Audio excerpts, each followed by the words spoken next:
Hello, hello, hello. Good people watching at home. Andy, how are you? I'm good. Thanks, Mark. Thank you so much for joining me in my cozy tent here. I really appreciate it. Really excited to chat today. There's a lot to discuss. You and you're the guy for it. You are a political science professor and former dean of arts and sciences at Hunter College here in beautiful New York City. You've been a professor for, what did you say, 29 years? I've been at Hunter since 1984. First 29 years I was a professor. Wow. Last 11 years I was dean. You've been a professor longer than I've been alive. That's awesome. I hope that gives everyone at home confidence to say, like, hey, you know what you're talking about. So I think today I would love to basically just go through all my political questions, and perhaps we can answer them both through like kind of your personal opinion, but also kind of looking at them through like an unbiased kind of larger scope, if there is such a thing. But I think going through Project 2025, what Trump's second term will look like, if there's any predictions we can kind of make for that, going through his cabinet picks and which ones make sense and which ones perhaps don't, and why they're being chosen and for what reason. And then kind of even going broader. You've written numerous books detailing specific presidents, and I would love to just do a ranking of all the presidents. Again, just off the cuff, all feelings, not too many details and facts, just how you feel about them. We're just going to rank them all. I think there's a lot to discuss, specifically with this new administration kind of coming into the fray. But I would like to begin by, of course, discussing the most recent news that I think we've both seen. Our good friend Joe Biden has pardoned his son Hunter Biden, and it set the internet on fire. People have opinions left and right. I'm curious, what are your thoughts of seeing this pardoning, and how do we evaluate this as American voters? We understand why Biden did it. It's his family. It's his son. He loves his son for all his son's problems. It was done as a very personal choice. I think Biden made a mistake by saying he wouldn't do it originally, insisting all along he wouldn't do it. And now he's simply reversed course. I think generally history is probably going to have mixed views of the Biden presidency, partly based on what happens next. Biden's failure to stop Trump from winning re-election will stand out if Trump's second term turns out to be damaging to the country. But the pardon itself is probably not more than a 1 week story, because Biden's on the way out, and presidents do this sort of thing on the way out. It's Literally not something that's going to have much consequence. So yeah, people get apoplectic about it, just the way they get apoplectic these days about anything, and a week later they're being apoplectic about something else. Right. Yeah, it's interesting. It seems like more people are upset with the hypocrisy than they are with the pardon objectively. Because I look at the pardon, I'm like, I would have pardoned my kid. I have a son, right? He's 2 months old, actually, yesterday. Pretty stoked on that. And I don't know what a 2-month-old could do, criminally speaking. But let's say my 2-month-old committed a felony. Let's say he was, getting money from Russia. I don't know what he gets involved with, okay? But I would pardon him almost immediately. I would be like, hey, you are getting out of there. You're not in timeout. You're coming home, okay? Right. So on the one hand, I get it. But on the other hand, him saying, no one is above the law, it seems more like they're using this as like a political apparatus to point out him, holding Trump to some certain standard, but then not holding his son to the same standard. Yeah, and I think that's a very valid criticism of it. Right. And I understand why he did it. And I can understand the family feelings that led him to do it. This will taint his legacy in a small way, but only in a small way. Like I said, I think this generally, passes fairly quickly. We've had some famous pardons in the past, and most of them are brief, cause a little ripple, and they're gone. So, for example, I'll give the example where it didn't happen, where it wasn't a brief thing, was when Gerald Ford pardoned Richard Nixon after Watergate. And Ford pardoned everyone who had been evading the draft. People had fled to Canada from the draft. And at the same time, he pardoned Richard Nixon for any and all crimes that he might have committed. There were many people who felt that he denied the country the opportunity to impose justice on Nixon for his crimes, that he had let Nixon off too easily. And in the following election, 1976, when Ford ran against Carter, and we looked at opinion polls afterwards, and it was a fairly close election, the pardon of Nixon figured prominently among the reasons people gave for voting against Ford. It may have been enough to turn the election to Carter because it was that close. Other than that, and now notice here, Ford's pardon of Nixon happens during Ford's initial term in office. He's finishing Nixon's term. So Ford was running again. Many of the controversial pardons happen when presidents are on the way out, and they don't expect to run again. So Bill Clinton pardons his half-brother, as I recall, on his way out. There are no repercussions. People don't like it. It has a taint to it. Donald Trump pardons Roger Stone, Paul Manafort on his way out. There's no indication that Trump's going to ever come back into office at that point. So most of these cases happen when people are on the way out, and it's a footnote in history. That's essentially all it is. I think Trump pardoned Kodak Black as well, the rapper. Are you familiar with this? Yeah, Trump. And most presidents pardon a good number of people on their way out of office, and some of them are peculiar ones. I was looking at some of the historical examples as well. Patty Hearst was pardoned for her crimes, as a bank robber working, with a left-wing organization, several terms later. Some people are pardoned after they're dead. Oh, really? Yeah. Susan B. Anthony was pardoned long after her death. She had voted, as I recall, voted illegally in a presidential election when women weren't allowed to vote. And she'd been convicted, and she was pardoned many decades later. Oh, wow. Who pardoned her? Do you remember? I don't remember who pardoned her. It was fairly recent, though, that she was pardoned. Patty B. Hearst. I'm not familiar with. Yeah, she was the granddaughter, in the Hearst family, and she was kidnapped by a left-wing organization. And during the process of kidnapping, during that time, she was brainwashed, and she participated in some violent crime afterwards. And she was arrested. She went to jail for a time, and then she was eventually pardoned. Wow. So, and then another example, Eugene Victor Debs, famous socialist in the early 20th century. He ran for president in 2012 and was one of the rare third-party candidates to score significantly enough potentially to influence the election. It was a three-way election even without him, but he got close to 1 million votes. And in 1912, that's a lot of votes. As a socialist? As a socialist, wow. Running as a socialist. During World War I, he had been a draft. He had opposed the war. He had opposed the draft. And he had been sentenced. He'd been tried and sentenced. He was in jail.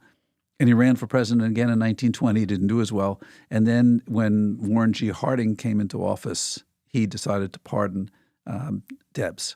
So there are some interesting cases along the line, but most of these are essentially historical footnotes without consequence, other than, as I said at the start, the Gerald Ford pardoning of Richard Nixon. And it's an interesting thing, like the pardoning sort of like thing that we have in America, the sort of almost tradition. It's like, what is the function of it? Does it exist in any other countries? I don't know if it exists in other countries, but it's one of the constitutional powers of the president. It was in there from the beginning. And what was the original precedent for that? What was the protection for? Miscarriage of justice, basically. If you wanted to always have some potential option when there had been a miscarriage of justice, could conceivably be somebody who had been prosecuted for their political views. Any number of reasons. It's an unlimited. There's no restrictions on it. There's nothing. No crimes are exempted from the pardon power of the president. It was an interesting question 4 years ago when Trump left office in the first place, whether he could pardon himself if he had wanted to, because there was the potential, as we've seen, the potential that Trump could be charged with crimes. Now, since some of the crimes he was charged with happened after he was out of office, it couldn't have applied to that. So the documents he took with him down to Mar-a-Lago, if he had pardoned himself, it wouldn't have applied to that because he violated a statute after he left office. I see. Now, you had made a prediction that when Trump takes office, that he may make some pardons. Oh, it's quite possible. The one I think what he will likely do, he's basically said this. He intends to pardon anyone who was convicted of a federal crime who was involved in the January 6th insurrection. We fully expect, I think, that those people will all, or most of them, will be let out of jail. I see. This is a list of his. This is his former pardons, right, Christos? Yes. I see. Okay. So Paul Manafort, Michael Flynn, Bannon. Interesting.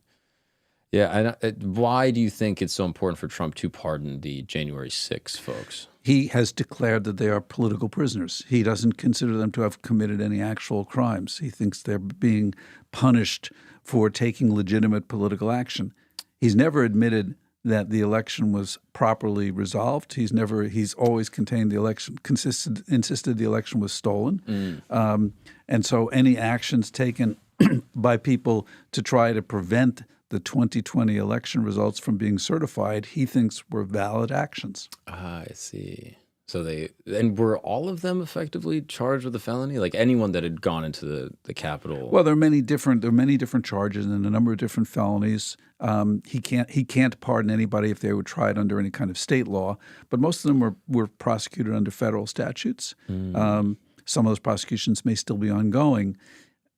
He will end all of that, and he will essentially release from prison those who were primarily responsible. That's my expectation, including people who were sentenced to long prison terms of up to 20 years. He will give them pardons. Wow. I mean, that's wild. I wonder if any of those people didn't even know what was happening. They just got swept up in the excitement. I wonder if there was like a tourist that was just like hanging out, taking pictures, and I don't think they were like, "Oh, we're going." I'm quite sure there were no tourists, but I think many of them did get carried up. People in crowds do things like, will get caught up with the emotions. That's right. And while some people were doing it intentionally, I think others were caught up in the, excitement of the moment. Right. Doesn't mean it was any less of a crime. Doesn't mean that their actions can be justified. But I certainly don't think that they all went to Washington with the intention of breaching the Capitol. Right. But if you're like an 80-year-old woman with a selfie stick and you're like, whoa, what's going on? I'd be like, all right, I can understand. Maybe that one I'm okay with. But the other guys, I mean, if you're breaking into a door, putting your feet up on the desk, you're like, all right, this is crossing a line here. This is too much. Yeah. So now Trump is going to take over, and his administration will be set in. And there's been some controversy over his cabinet picks. I'm curious, Christos, would you mind pulling up some of the Trump cabinet picks and potential picks that I guess he's speculating here? Now, how does this process work? Like, I've heard different things where, Trump's team and insiders will sort of leak information to the press to kind of like gauge interest and to kind of like, see what people are thinking and then make decisions based off of that. So I'm curious, just, broadly speaking, when these picks are made, what kind of political gaming is happening in D.C.? Well, first of all, the process is that the president will nominate, and for a number of senior positions, the Senate has to confirm people or they cannot serve. Senate confirmation is not by any means a certainty for cabinet nominees. And many presidents, I think probably most presidents, have had at various times nominees turned down for cabinet positions. That's for other senior positions that require Senate confirmation. So that in and of itself is not unusual. The names, the people involved, are people who are many of them are in Trump's circle and were active in his campaign and supporting him in various ways.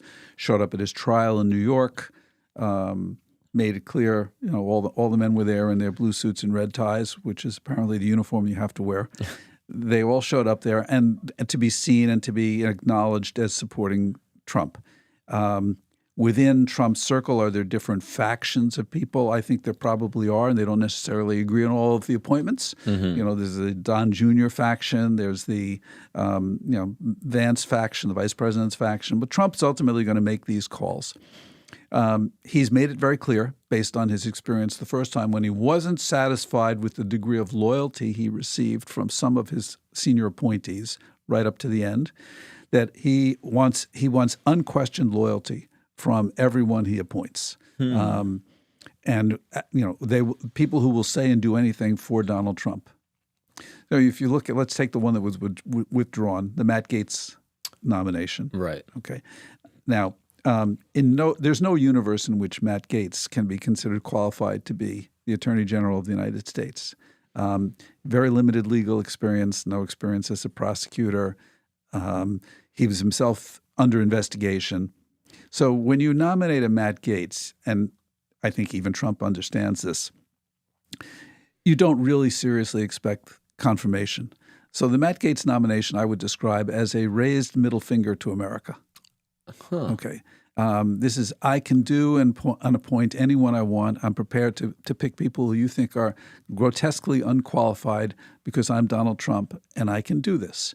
And if I have to withdraw the Matt Gaetz appointment or something like that, fine, but I basically, and he got people overwrought, immediate reactions. The term apoplectic, people, got hysterical about Matt Gaetz, which deflected attention from any number of his other appointees.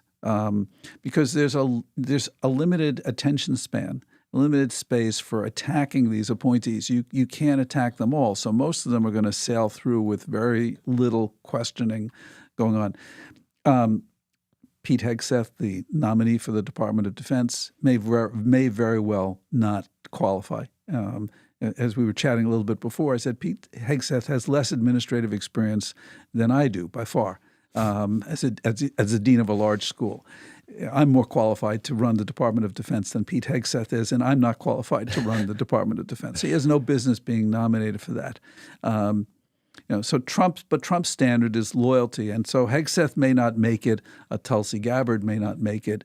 Patel may not make it for the FBI. Some of these people may not get through the confirmation process, but most of them will.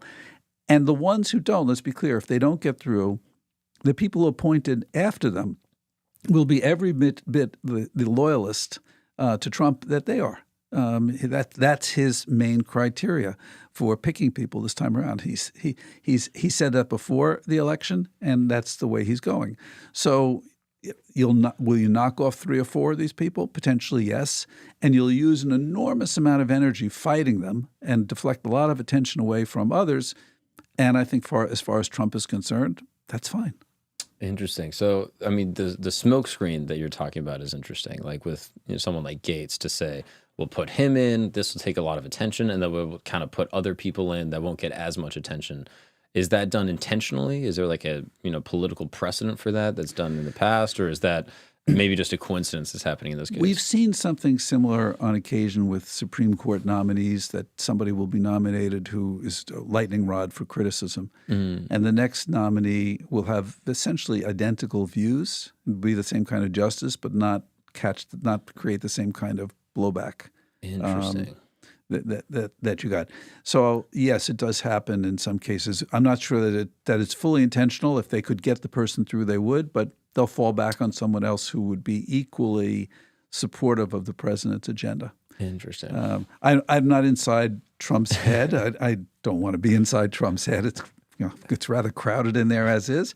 But I'm not sure if he thought he could get Gaetz through. He may have thought he could get Gaetz through because he may have bought into the idea that he has a mandate to do anything he wants because of his victory in the election. Presidents sometimes do that. They interpret the result of the election as giving them the authority to do whatever they want. I see. Now, you bring up administrative experience. Why is that so important for these roles? Again, I know nothing about really what most of these positions do. So why do you underscore administrative experience that way? A couple of reasons. First, these are complicated organizations. They're not easy to run. But also because if you don't trust the organization, and let's be clear that Trump and the people around him don't trust many agencies in the government, actually changing their character requires a good deal of effort and a good deal of understanding of administration. I'll take you all the way back. This is the idea that the government is against you, that you can't trust the agencies, goes back at least as far as Richard Nixon. And Nixon and Ronald Reagan is another example.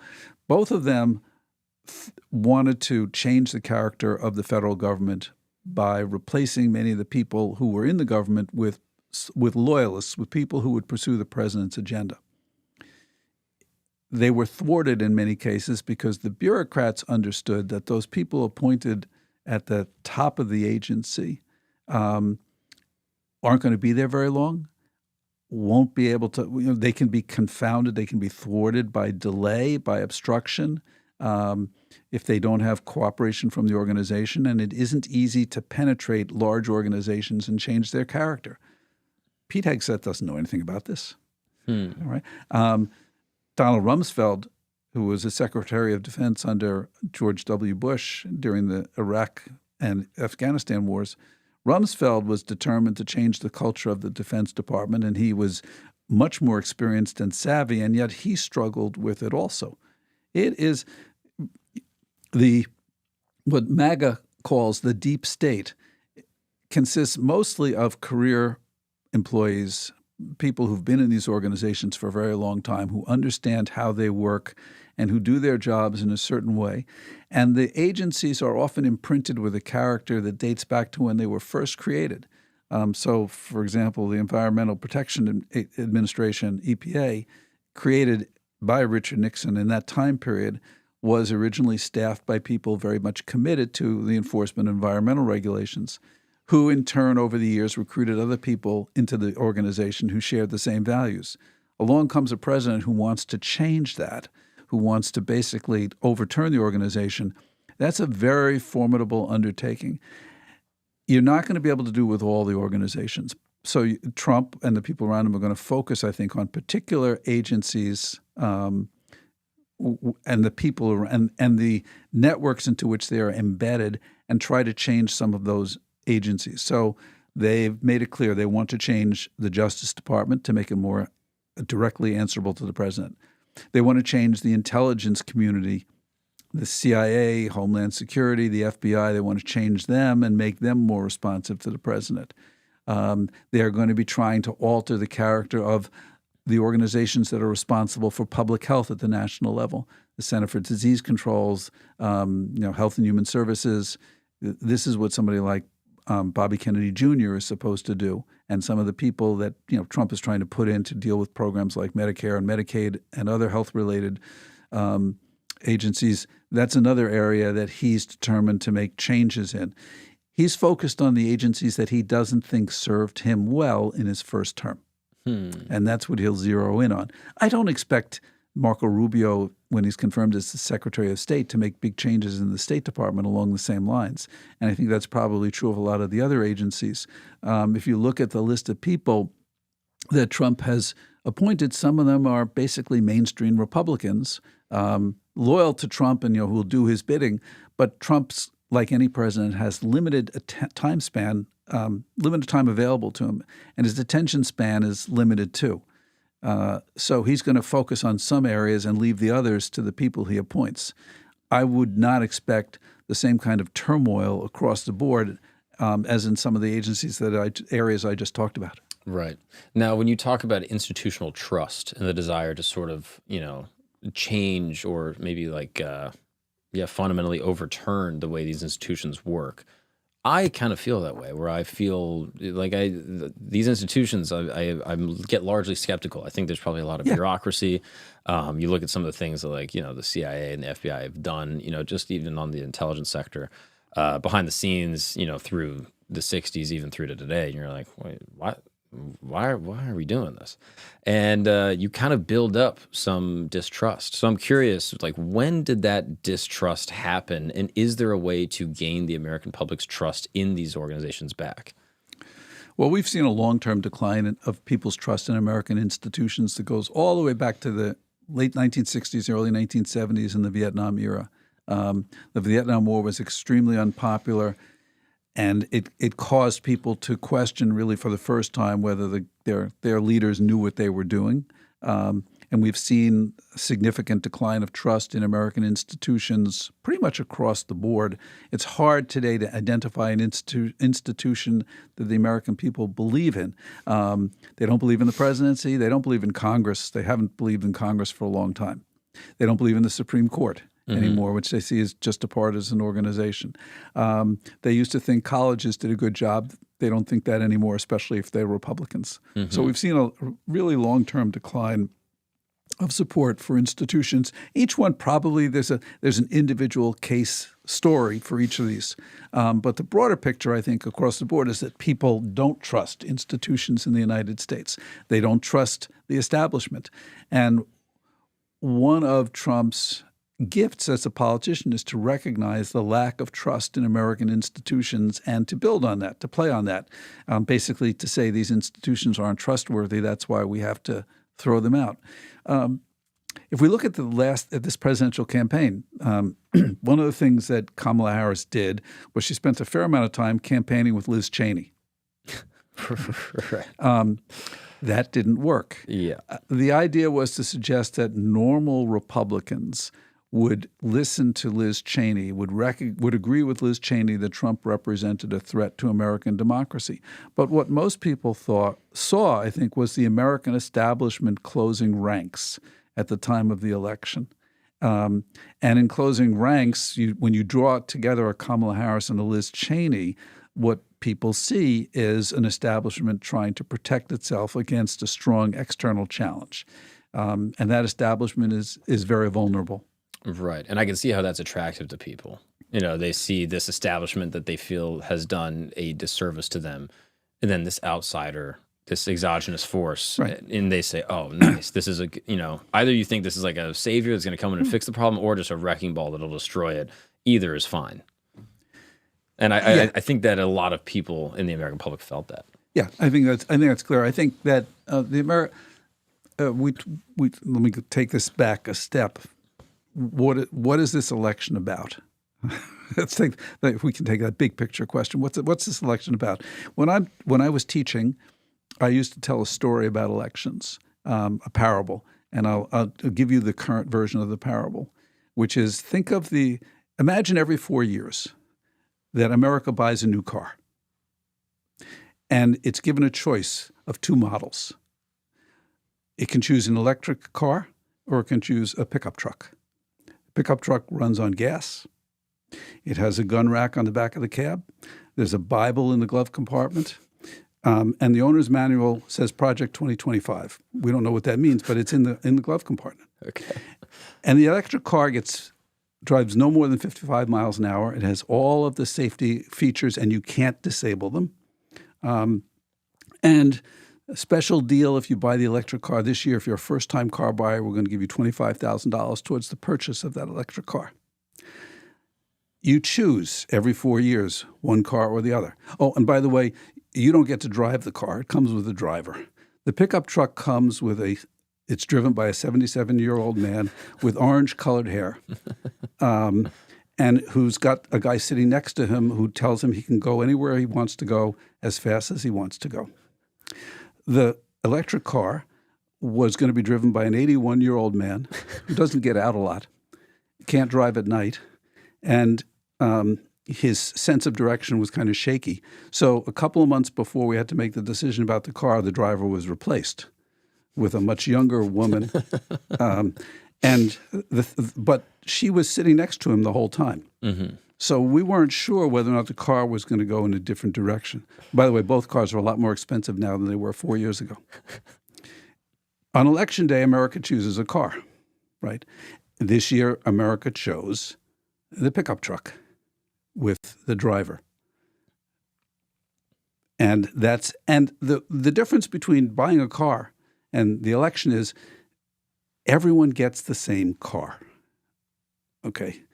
On Election Day, you get the same car whether you wanted it or not. We're all getting the same car. And we're all going to be driven by the same driver, whether we wanted him or not. We don't know where he's going to take the country. We have some ideas, and more will become evident. But one of the reasons people are really unhappy with our elections is that half of us basically got the car we didn't want. Right. But we still have to live with that. Right. But that seems like every election, right? Yes, every election, and all of the cars that we're forced to choose between all have features that many of us don't like. Even if we wanted that electric car, we wouldn't necessarily want it with those features that it comes with. But we don't have much choice because the features are being decided by people generally other than us. They may be decided by interest groups, by donors, et cetera. They're picking the features of the car. But we're still going to get that car. Yeah. But that's going to leave a lot of people dissatisfied. Yeah, absolutely. And the closer the election is, I think the more dissatisfied people are. And also in some elections, in some cases, the difference between the two models you're choosing from is enormous. Right. And this year was one of those examples. I think going into this election, the Democrats faced some serious headwinds, and it was clear people were unhappy with the state of the country. And the Democrats were terrible at communicating any message that would cause people to feel differently about the state of the country. Right. You can talk about how inflation was going down. It didn't matter because people are still paying very high prices and they're confronted with high prices all the time. Right. Yeah. It seems like that type of rhetoric drives people crazy, where they say, hey, things are kind of expensive. And they go, no, inflation's coming down. And they go, are you gaslighting me? Like I feel like things are more expensive. And they go, no, you're crazy. And it's like, oh, well, that's going to lose a lot of voters. So, but also, let's take a further step back. Big picture, I think we're at an inflection point in American politics where we could possibly go in a different direction. Some of my writing I've done is about party coalitions and what I call partisan regimes, which can dominate American politics for a long period of time. A good example would be Franklin Roosevelt and the New Deal. Roosevelt comes into office during the Great Depression, a crisis moment in American politics. And he tells a story, in effect, and the Democrats tell a story about the role of government and the power of government to make a difference in the economy. They make many mistakes. Many of their policies are failures, but eventually they turn the economy around, and people come to accept that the government has a role to play in providing economic security for all Americans. That's when Social Security is created. And we continue on that path. We expand that social safety net right through the 1960s. Even Richard Nixon expands the social safety net in many ways. That's American politics. That's what a party regime can do over a generation if it has a story to tell. Ronald Reagan becomes president in 1980, and he basically tells a very different story. He identifies government as the problem, not the solution. And he talks about ways to scale back government, return more power to the states. And by the time Bill Clinton becomes president in 1992, he's talking about the era of big government being over. It's an overstatement. It isn't really over. All of those social safety programs continue, and some of them are expanded.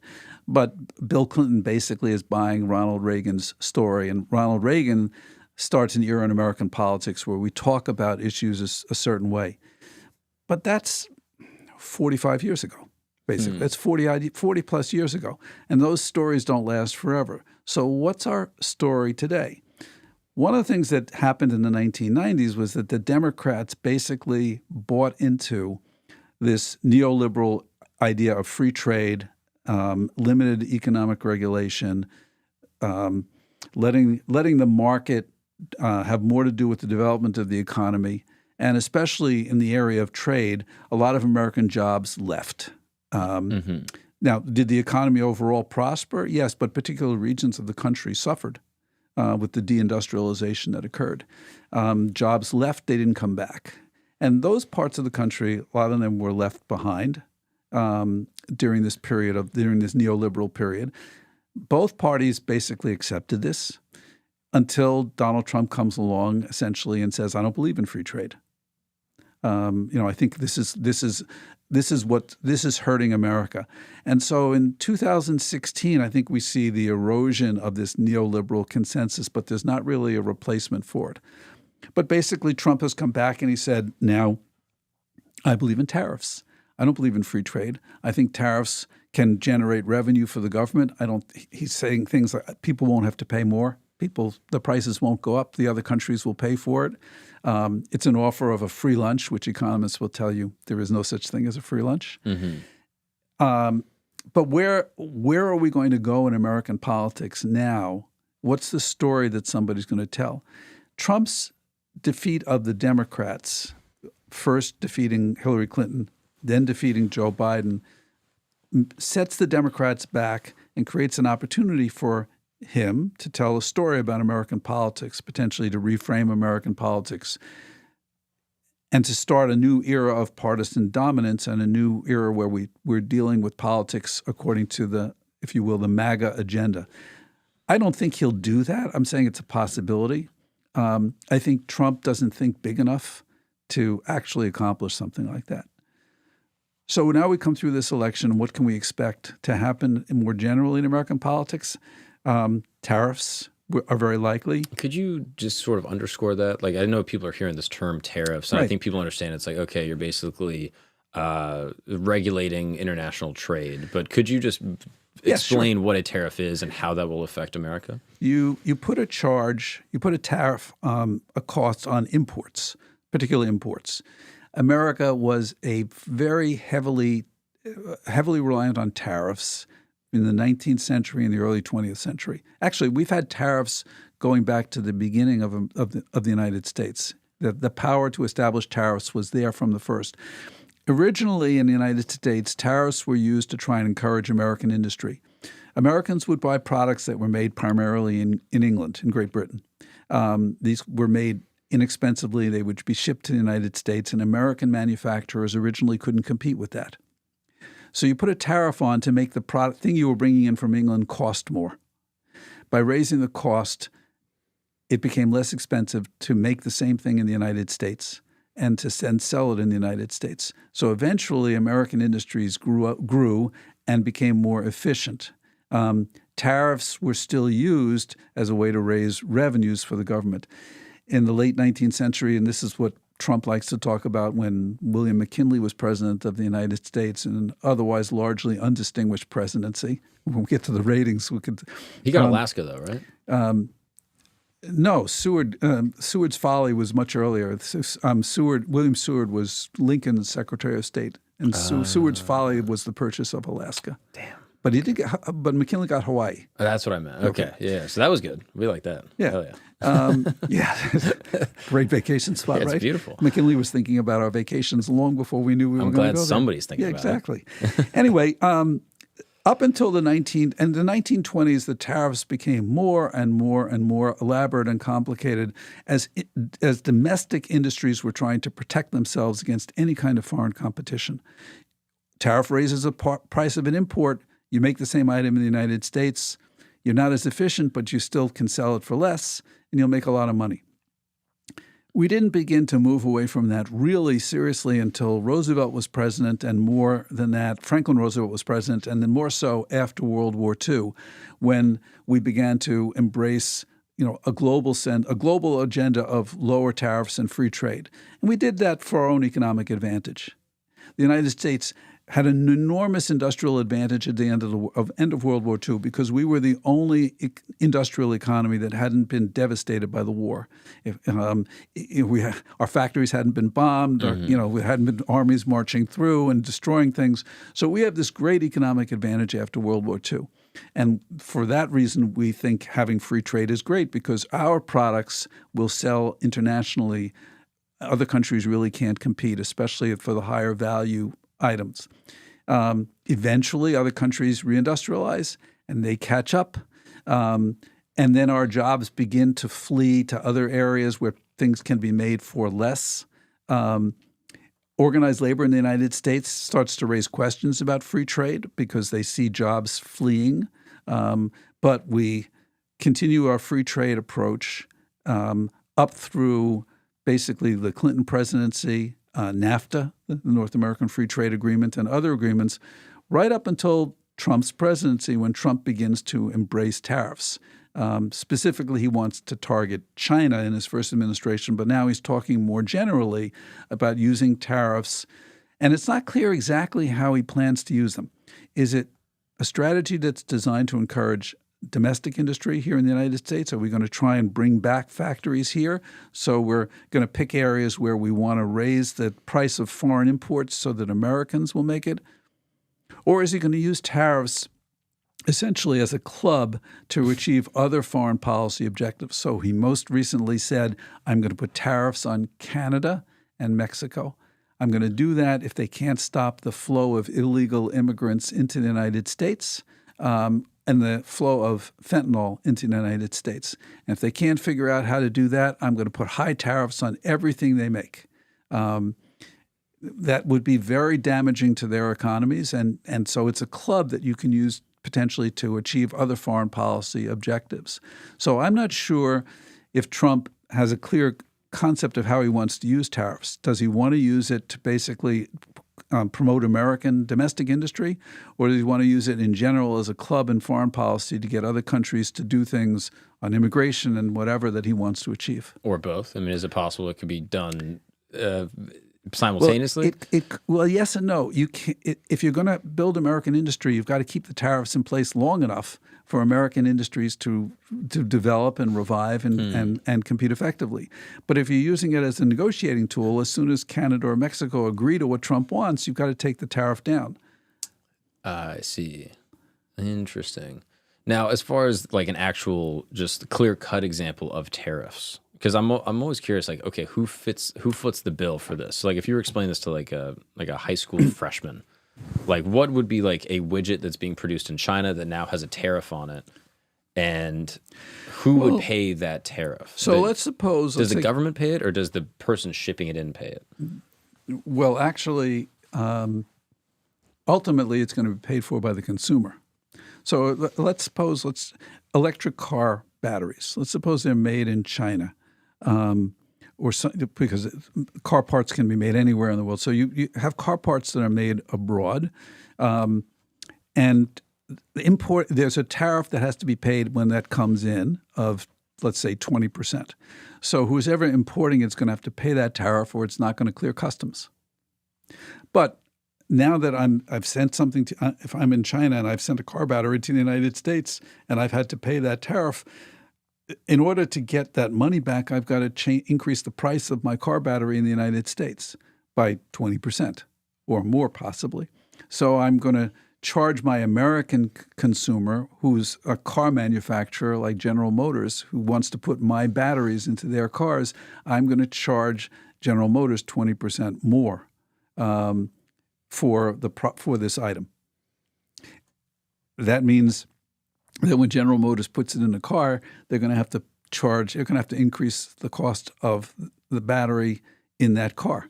So to go back to my story about the pickup truck and the electronic vehicle, if I actually want to buy an electric car, the price will go up because I've had to the cost of the inputs into manufacturing that car have gone up. Now, is it possible that the shipper or the car manufacturer in the United States that's receiving it could just eat the margin and they could just make less money? Or is that outside of the realm of possibility? If we are in a market economy where companies are trying to make a profit, the answer is no, because they've got to pass costs along. A lot of the inflation we've had over the last couple of years occurs because people have been passing along the costs of whatever it is that they're producing. So housing costs keep going up because the inputs into housing have gone up substantially in recent years. That's inflation in general. The cost has gotten passed along. There's talk about price gouging and that sort of thing. I'm not sure exactly how one defines price gouging. Right. Presumably, what you're saying is that somebody's charging more money for something, even though it's not costing them any more to produce. Right. But that's a very hard thing to actually document and to prove. So the answer to your question is, if there's a tariff and I'm using a lot of imported materials and manufacturing something here in the United States, I'm going to pass that cost along to the consumer because that's the only way I'm going to be able to make money. Interesting. Is using a tariff as a political negotiation tool inherently bad? Or has that been done before historically? Oh, it's been done before. Oh, it has? Yeah. We have. I mean, there are both Trump in his first term and Biden have used tariffs as ways to try to influence the behavior of China, for example. So it can be done. It's done more selectively on a limited scale. Trump seemed to have, during the campaign, a vision that he could use tariffs as a way to raised significant revenues for the United States government. He even went so far as to say, if we have enough tariffs, we don't need to have income tax.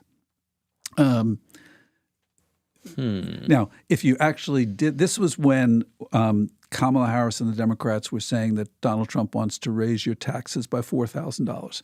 Well, he wasn't actually proposing to directly raise their taxes by $4,000, but the argument was that if you put in a 20% tariff on the imports coming in from other countries, the cost to the average consumer would go up by $4,000 a year when you consider all the things that have imports in them, both directly or they're made of things that are imported. So so if you end up with $4,000 additional cost from the tariffs, you're not paying the tax directly, but you are paying that's $4,000 more to get the same things that you got before Trump became president. So we don't know whether or not how serious Trump is about using tariffs as a major source of revenue.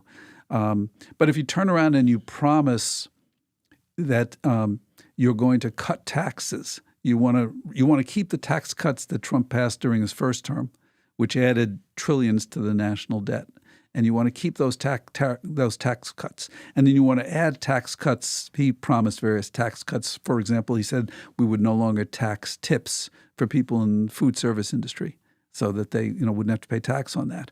So if you keep cutting taxes, eventually you're running up the national debt. You're running up the deficit. You're running up the national debt. How far can you do that without grave economic consequences? If you have tariffs and you're raising a significant amount of money from tariffs, you potentially offset the loss of taxes from other sources. And then you don't necessarily raise the national debt by as much. But we are still paying that. Okay, you and I, if we're buying things that cost more, we're still going to end up paying that tariff. Ultimately, it gets passed through to us. Interesting. So you either pay it on the tax side, or you pay it in the cost of things you buy. Cost of goods. Right. In the early 20th century, when the United States had high tariffs before Franklin Roosevelt, we paid more. People paid more for goods, and the revenue flooded into the federal government and helped the federal government keep a balanced budget. Interesting. When it's framed that way, I wonder how people feel if they think, oh, I can either automatically have this money taken from me by the IRS, is how people might feel. This money is being seized, or I can choose if this money goes away based off of the elasticity of demand of a certain product. That's right, and it almost gives more autonomy. In a way, I mean, assuming that there's elasticity. If you can escape, there may be ways to escape paying the tariffs. Right. But it can have all sorts of effects on consumer behavior that nobody's really thought about, depending on what the tariffs are. And there's also if Trump wants to also use this as a foreign policy club to essentially demand other countries change their behavior, like stop immigrants from coming in over the border. If Trump wants to use it as a club, there's a great deal of uncertainty about how long such a tariff would be in effect.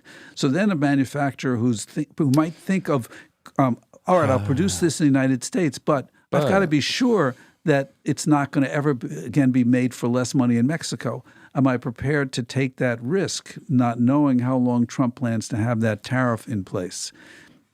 That's a question that's hard to answer in the abstract. That's an interesting point. Okay. I want to ask you about Project 2025, a couple of things. Taking it out of the glove compartment now. Yeah, exactly. Taking it out of the glove compartment. Trump seems that after saying pay no attention to it in my glove compartment, but now potentially, I'm going to follow it. Yeah, I'm curious. People are so concerned about it, and I think there's a lot of things that people don't completely understand as far as like where it comes from, how it'll be enacted, if all or parts of it will actually get pushed through, and a bunch of other things about Trump's incoming administration, as well as, of course, ranking all the presidents. We still have to do that. But before we do that, just a quick word from our sponsor that make this show possible.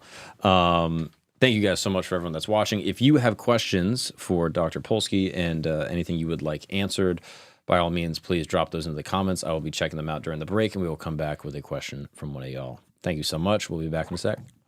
What's up, guys? We're going to take a break really quick because if you're anything like me, you're probably running late all the time. I am. I'm always leaving right when I'm supposed to be somewhere, and I never have time to sit down and grab a nutritious meal. And that's why I want to talk to you about this little product right here called Huel. Huel is absolutely amazing. It's got everything you need, all the essential vitamins and minerals, all the nutrients, all the protein you need in a regular meal packaged in this beautiful, convenient little bottle. That's right. No more of the days of you running out the door being like, oh, I'll just grab some fast food or something. Oh, I'll have like the leftover cheeseburger in the fridge. No. With Huel, it's healthy, nutritious, everything you need to power through the day, served in this little bottle right here. I mean, this has got 35 grams of protein, 7 grams of fiber, 27 vitamins and minerals. Everything's right on the back, and this will help you get through the day. It'll help you perform better, not only in the workplace, but also in the gym. I mean, at this point, I think they've sold over 400 million meals. I mean, is it 400 million? I mean, that's amazing. 400 million meals. So why not you? Take control of your health, be a little bit more time efficient, and get all the essentials that you need in every little bottle. If you're interested, go to Huel.com, use the promo code CAMP. That's Huel, Huel.com. Use the promo code CAMP and get 15% off your first order. Check it out right now. Get control of your health, get control of your life, and stop being so late. Let's just fix that also. Be on time, all right? Set an alarm. Let's get back to the show. And we are back. Thank you so much for the sponsors that make this show possible. We are here with Andy Polsky, political scientist. There's a question that came in. We can touch on this now, or we can go on what we were talking about during the break and circle back to this. But this comes from Jacob Kolb. He asks, does Dr. Polsky have a view on what will happen with mass deportations? I am a DACA recipient, and I'm worried about getting rounded up in January and deported. I'm 28 and have been in America since 2000. So do you want to go on that first, or do you want to talk about That's a very important question, and highly important in New York in particular. Donald Trump seems to care a lot about certain things. Immigration is one of them, just as he cares a lot about tariffs. There are certain things he cares about. That's scary if you're an immigrant, because this is not a passing thing that Donald Trump throws out an idea. Is Donald Trump serious about eliminating the income tax for the tariff? No, I don't think so.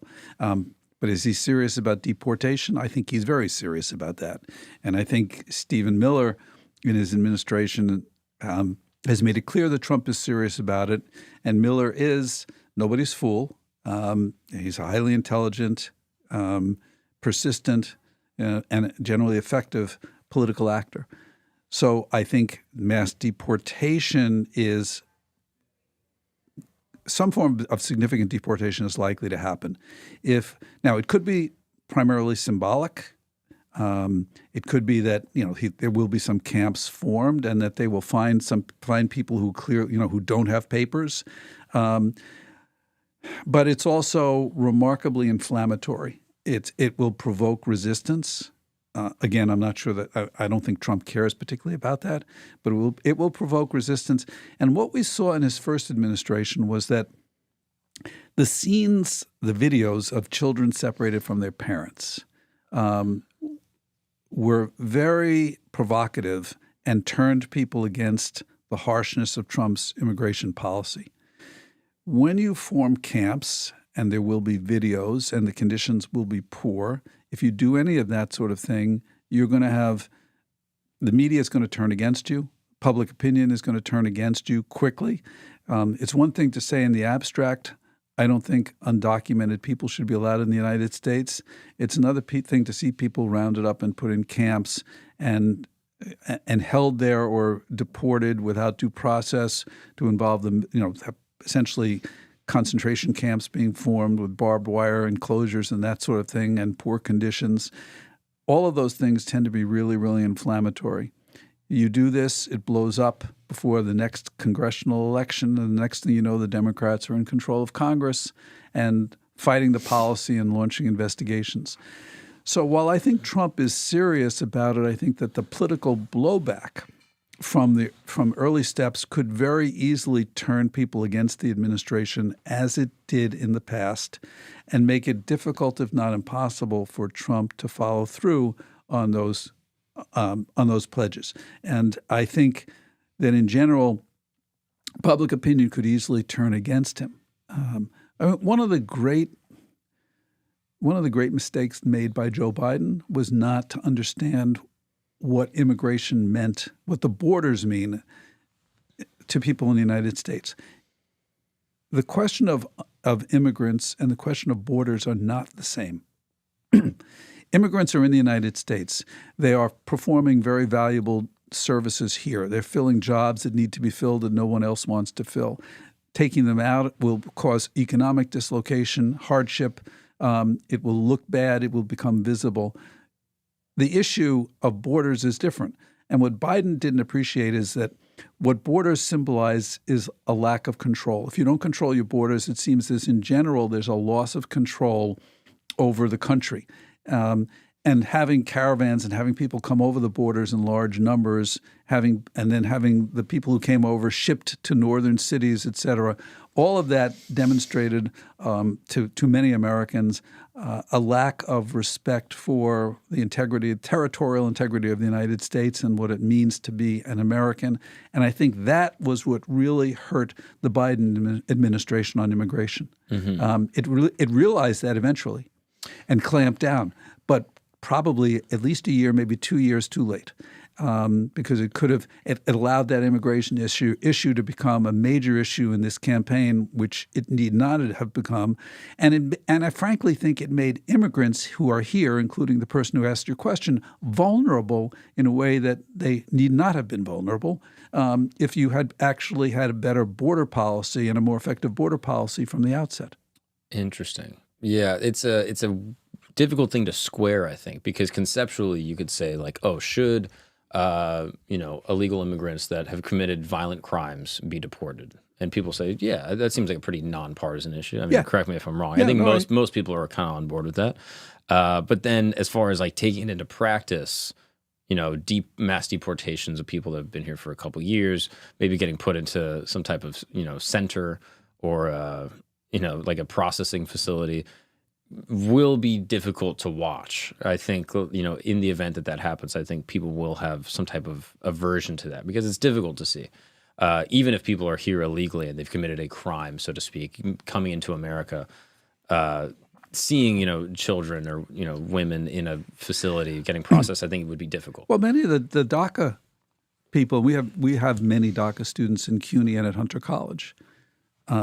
They were brought here as infants and young children by their parents. They've never known any other country. They have no other country that's their homeland. They're making their way through the educational system. They're getting college degrees. They're going to be productive, tax-paying citizens eventually if we let them be, but they're certainly going to be tax-paying members of the community. America benefits from these people, benefits from having all of the contributions of immigrants. Let's take for a moment Social Security and Medicare, these huge entitlement programs. They are going to become unsustainable in the not that distant future because the number of working Americans is not keeping up with the number of people who are receiving the benefits. Right. Most of us now, my generation, I'm soon to start collecting Social Security. Sorry about that. And let me take this opportunity to thank you for paying Social Security taxes that will assure my Social Security payments on into the future. No problem. But most of us far outlive now the amount of money that we paid into the system over the course of our lives. That's generally the trend, and so it's a transfer program like other transfer programs. It's an intergenerational transfer program of wealth from those who are working to older people who have stopped working. And I think that's a civilized society ought to do that. But you got to pay for it. And there's not enough money coming into the Social Security Trust Fund to continue indefinitely paying these benefits. And one of the things that immigrants do is they come in and they work. And they help to pay for our benefits. It's not that alone won't keep the system solvent indefinitely, but it helps, along the way. So, if you take out the immigrants from the equation, we're going to have an even harder time covering the cost of Social Security and Medicare long term. We're going to have to figure out some other way to do that, which could take the form of raising the tax rate on all the rest of the working population who remain here. And then you'll have a tax increase to pay for the Social Security benefits that your grandparents are receiving. All right, but eventually, but what's going to happen 40 years down the road when you're the one, or 50 years down the road when you're receiving Social Security benefits, and there aren't going to be enough people paying into the system if we don't figure out some kind of a solution. So what would be a sensible solution, either historically speaking or just in your opinion, when kind of, considering these two edges, right? Like violent criminals coming into America, committing crime or bringing drugs is not good. I think everyone agrees on that.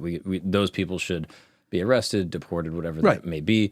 But then on the other hand, part of the reason why America is so amazing is that we have the craziest people around the world that are willing to dare to come into America, immigrants that come here, looking to make a better life, looking to buck the system. I mean, I think about my parents immigrated here, and they were in Canada, and they were like, we don't like it here. We don't like the government. We don't like the policies. Let's go to a place where we can go be free and go do something. And here we are. I mean, even people, like Elon Musk, who immigrate to America and, forms massive companies and creates SpaceX and, electric vehicles, regardless of, what people may or may not think about his political affiliations, certainly an impressive human being in terms of a businessman. And I'm glad that he saw America as a fit place to pursue that dream. So, ostensibly, we like immigrants coming here that are bringing great ideas.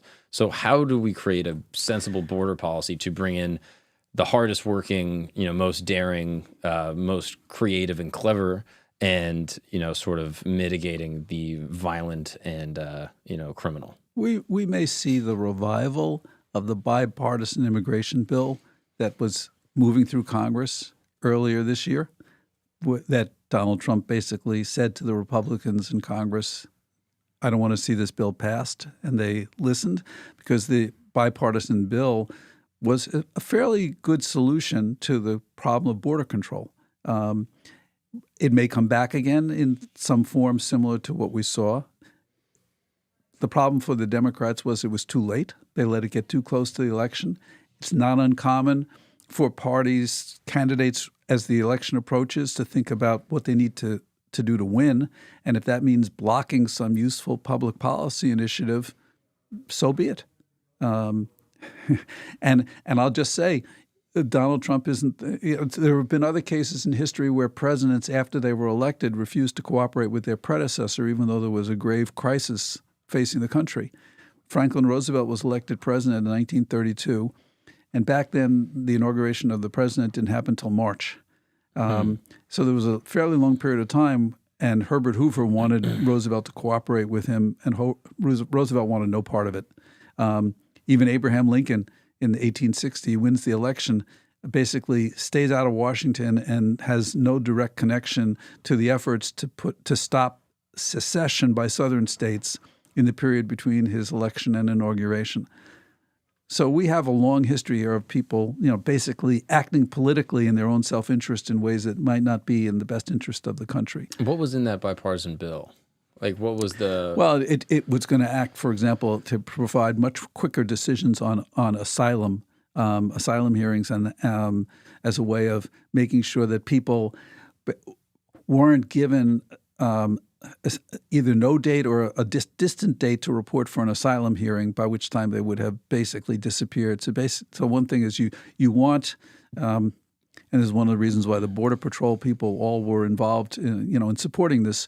You want to control your border, so you want to make sure that if people come to the border, you make a decision right away on whether they can come into the country or not. That was a key piece of it. So there are. I think the Trump administration might go back to something like this, but I do think that because of all the fuss they've made about deportations and mass deportations, they are going to take some steps in that direction until it becomes too politically inflammatory. And were there major changes in Trump's first term as far as mass deportation and things like that? Like, people always point to sort of like the kids in cages at the border and things, which has happened in other administrations. Yeah, it was. They basically they did the family separation. They separated children from their parents. That was very harsh. And they did curb the number of people coming over the border, which the Democrats then relaxed those policies when they came in. As I say, I regard that as one of the unforced errors of the Biden administration, because I don't think there was any compelling political demand that they do that. And I think they failed to recognize the consequences, the negative publicity that would come out of that. If you look at the reasons people gave for why they voted for Donald Trump, in the most recently, immigration did rank fairly high on that. The biggest thing that stands out about the polls on the election is that most people were dissatisfied with the direction of the country. Something like 70% of the people thought the country was headed in the wrong direction. It's really hard to win re-election when 70% of the people think the country is going in the wrong direction. Yeah. And I do also think the Harris campaign probably spent too much time focusing on, very specific, granular social issues and not looking at the economy holistically. And then also not distancing herself from, I guess, Biden's policies. I don't know what she could have done.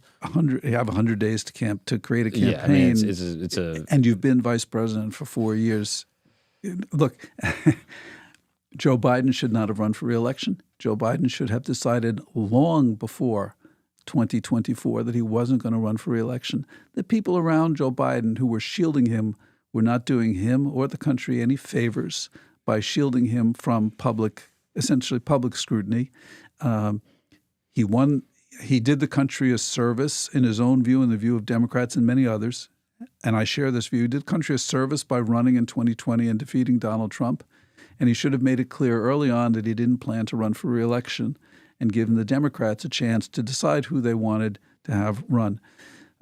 It still would have been potentially an uphill climb for any Democrat under the circumstances, but to try and do it in 3 months, it would be almost impossible for Harris to separate herself from Joe Biden. Vice presidents can't really do that. Run. It's not. Here's a case where. One case I can think of where a vice president did a fairly good job separating himself goes back a long time. Hubert Humphrey in 1968. He was Lyndon Johnson's vice president. Johnson stepped out of that campaign, again, very late, like Joe Biden, a little bit earlier, basically end of March of 1968. And Humphrey jumps in. Robert Kennedy Sr. is running. Humphrey is running. Eugene McCarthy is running for president. Humphrey gets the nomination even though he doesn't run in any of the primaries because he gets in too late. And he gets the nomination because the rules are different then, and the Democrats nominate him. But Humphrey separates himself from Lyndon Johnson immediately on the Vietnam War. And he says, I'm going to end the war. I'm going to withdraw from Vietnam. He made it a very close election that year. So it is possible to separate yourself if you act boldly, but it's not clear to me that Harris wanted to separate herself in any clear policy terms from Biden. I think she was supportive of Biden's policies in general. What did she then do to separate herself? Well, she finally woke up to the fact that young people can't buy houses, right? Housing is too expensive.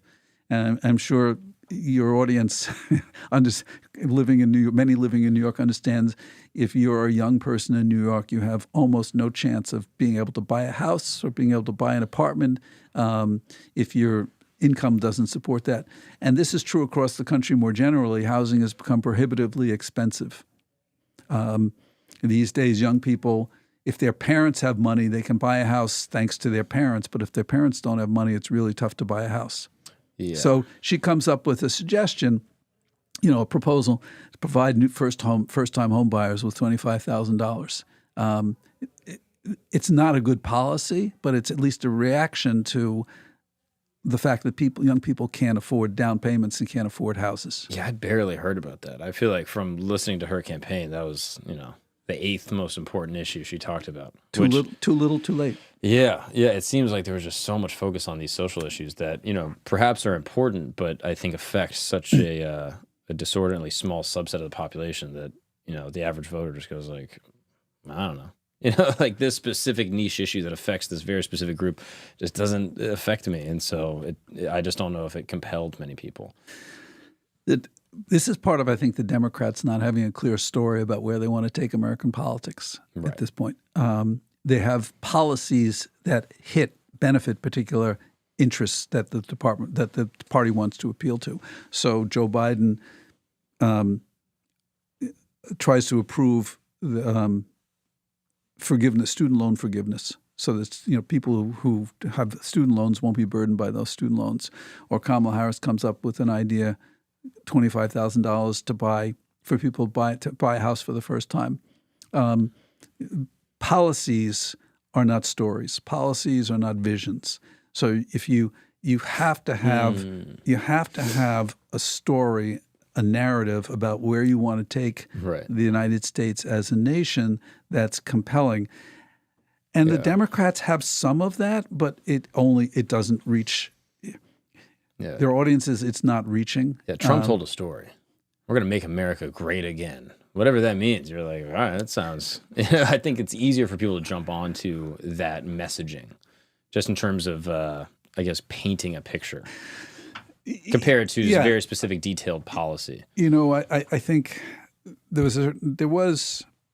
I don't want to be too hard on Kamala Harris because she was dealt a bad hand late. It was a death mission. I mean, it was hard. But I will say that the notion that you should emphasize joy in your campaign doesn't work when 70% of the people think the country's going in the wrong direction. Right. I mean, that's tone deaf. Any more than saying to people, inflation's come down. It's now only 2%. When every time you go into the grocery store, prices are still much higher than they were 4 years ago. Right.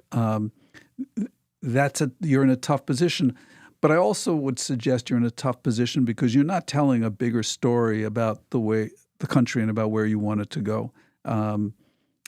There are some pieces to that story, but there's not a compelling narrative there. How do you think that influenced young male voters in the United States? Because it seems like the voting, the polling, but also the way that the actual votes were dispersed this election were very different than what we had seen in the past. It's very, very striking. There was dramatic defection of young male voters from the Democratic Party. And it was a swing of something like 19%. Yeah, significant across ethnic lines, religious lines, just across the board. Yeah. So I'm curious, what do you chalk that up to? I mean, I think it's probably we're flirting around the idea now, but I'm curious if you want to expound on it.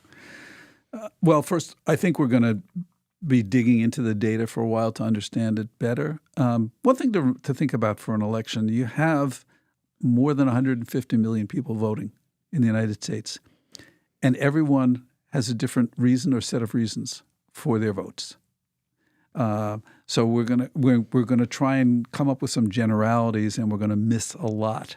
I think one of the things that's really important for the Democrats now is to go out and listen to voters who they haven't necessarily listened to before, and don't tell the voter when a voter tells you X. This is what I'm looking at. Don't come back and say, but what about Y? We did this. You got to listen to really hear what people are saying. So what a couple of things about young male voters. It could be that they found Kamala Harris as a successful woman less relatable.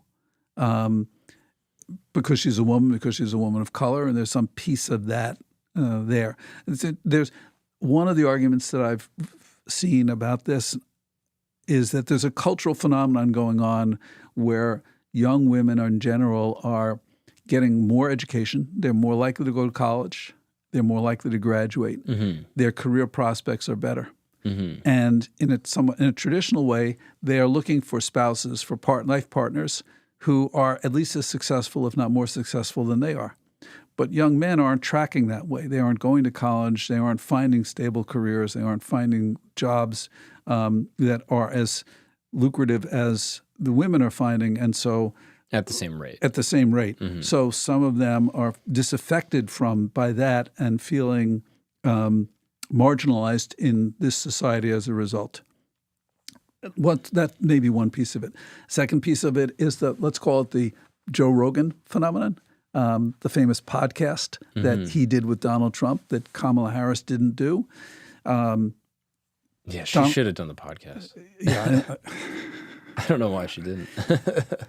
Well, I think one phenomenon, every election cycle now, the way people are getting their information is changing. If one of the poll results show that people who got their information from mainstream media, from cable television, voted significantly in favor of Harris. People who get very little information, or people who get their information strictly from social media, lean toward Trump.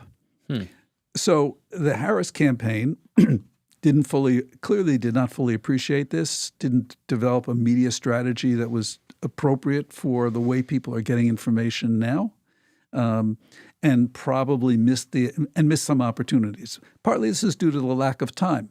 But if you don't understand what Joe Rogan is and what podcasts like our conversation today are all about, you're going to miss audiences that you need to reach if you hope to communicate with them effectively. Absolutely.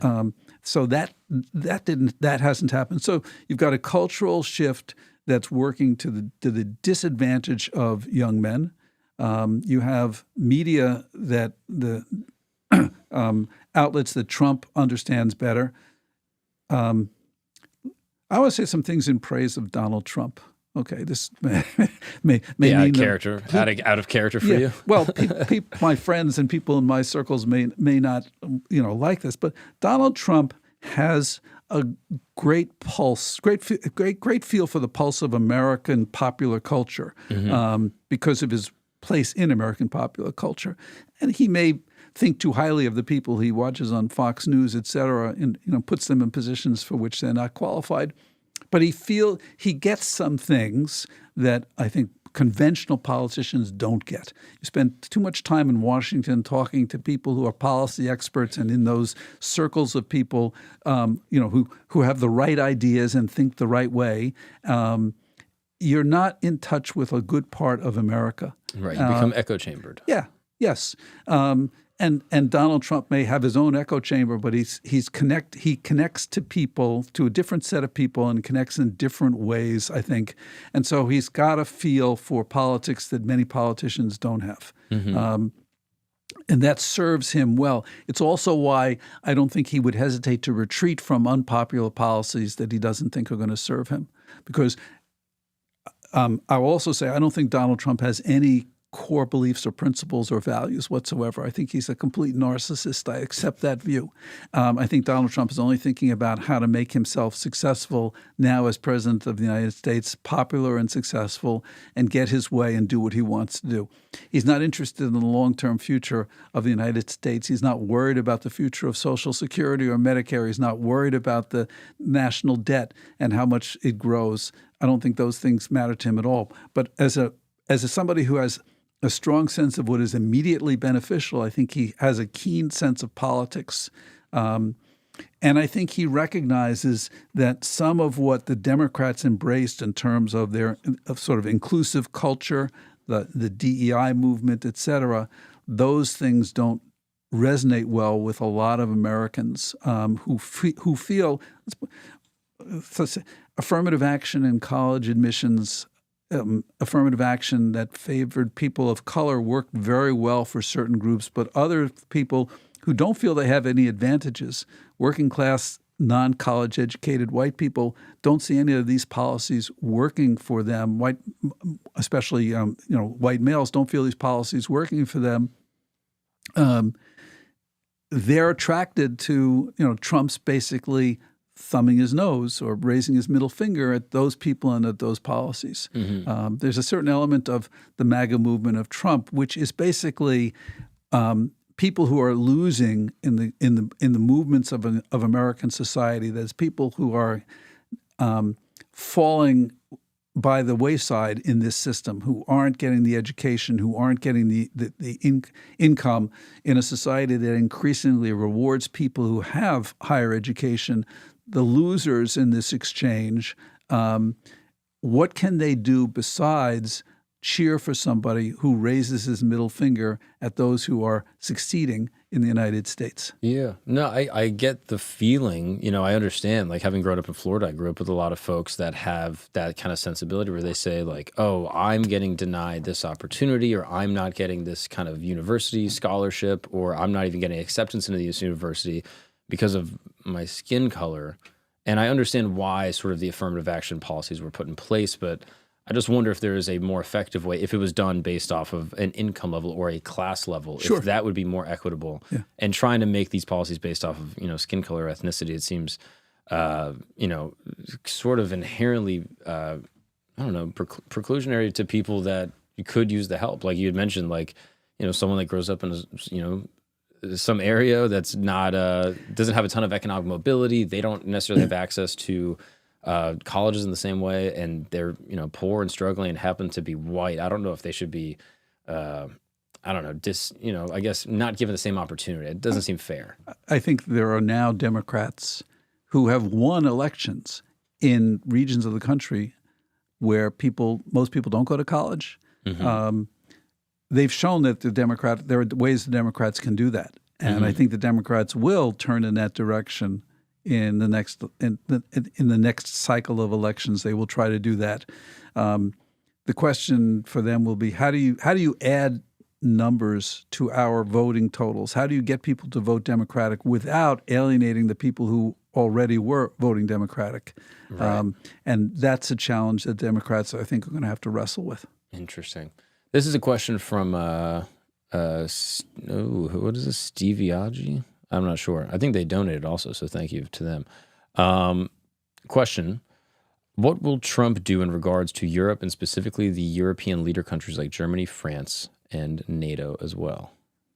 So how does he interact with these European leader countries? Well, so first thing is Trump is going to force the Ukrainians into what effectively will be a humiliating settlement. I think he has little interest in Ukraine. He's shown that before. He respects Putin, and I think he wants that war to end, and he will end it on terms that Putin favors. I think that's coming down the road. He's already said in the past that he thinks he thinks of NATO as an exchange in which the United States needs to get more, or there's no reason for us to participate. He's not a globalist at all. He doesn't think in terms of the overall world position of the United States and the great advantages we've realized from NATO and our leadership of the industrialized democracies around the world. I think he thinks much more in terms of quid pro quos and exchanges. So basically the question, I think, is what's in it for us? That's what Donald Trump is going to ask. What are we getting out of it? He made a big deal the last time around about how NATO countries weren't putting in as much of their gross national product into defense as the United States, and allegedly even claimed to have told international leaders he wasn't prepared necessarily to honor the NATO agreement that requires all countries step in if one of them is attacked. I think that was bluster. I think what he wants is the other countries to step up, and he will think in terms of these quid pro quos. What's in it for us? What do we get out of it? In a very much more transactional way than American leaders have in the past. And is that bad? Because there's probably people listening to this being like, "Oh yeah, what is in it for us?" Finally, is it bad? I think it's a little bit. It's short-sighted. Mm-hmm. I don't think he recognizes the advantages America gains from its world leadership. I think the one vulnerability here is that other countries can take the same stance towards us, and that is what do we get? You want something from us? What are we getting out of this? And sometimes we may discover that we need more from them than they need from us. Interesting. Okay. I think I want to talk about ranking presidents. Yeah, sure. I want to go through. We can start with some of the ones that we're talking about, or we can even just go from start at the beginning. Some of the ones that you like the most. But before we do that, I just want to take a quick break and just hear from another one of our sponsors and make the show possible. Again, thank you so much for everybody that's listening. We're here with Andy Polsky. political scientist. And if you guys have any questions for him while we're going through this, we might be able to branch off on a couple other questions while we are going through and wrapping up. So please, if you have any questions, comment them during the break, and we'll be back in just a moment. Thank you very much. See you in a sec. What's up, guys? We're going to take a break really quick because it's 2024, and it's time to talk about something important. When you are seriously hurt, your injury could be worth millions. Yes, that's right. The world is a crazy place, and one person's negligence can result in another's settlement. And that's why I got to talk to you about Morgan & Morgan. Morgan & Morgan is America's largest injury law firm. They have over 100 offices nationwide and over 1,000 lawyers. Yes, these are the big boys. You know them, you see their billboards all over the world. If you ever drove down I-90 from Florida to New York, I'm telling you, you've seen the billboards, all right? Have you ever watched a UFC fight? You've seen them right on the banner. I'm telling you, these are the biggest guys in the game, all right? With over $20 billion recovered for over 500,000 clients, Morgan & Morgan has a proven track record of fighting to get you full and fair compensation. The annoying thing with most attorneys is that in order to submit a claim, you got to call them up, you got to talk to their people, you got to go back and forth on emails, you got to hope that they see it. They might charge you just to even look at their claim. Here's the cool thing with Morgan & Morgan.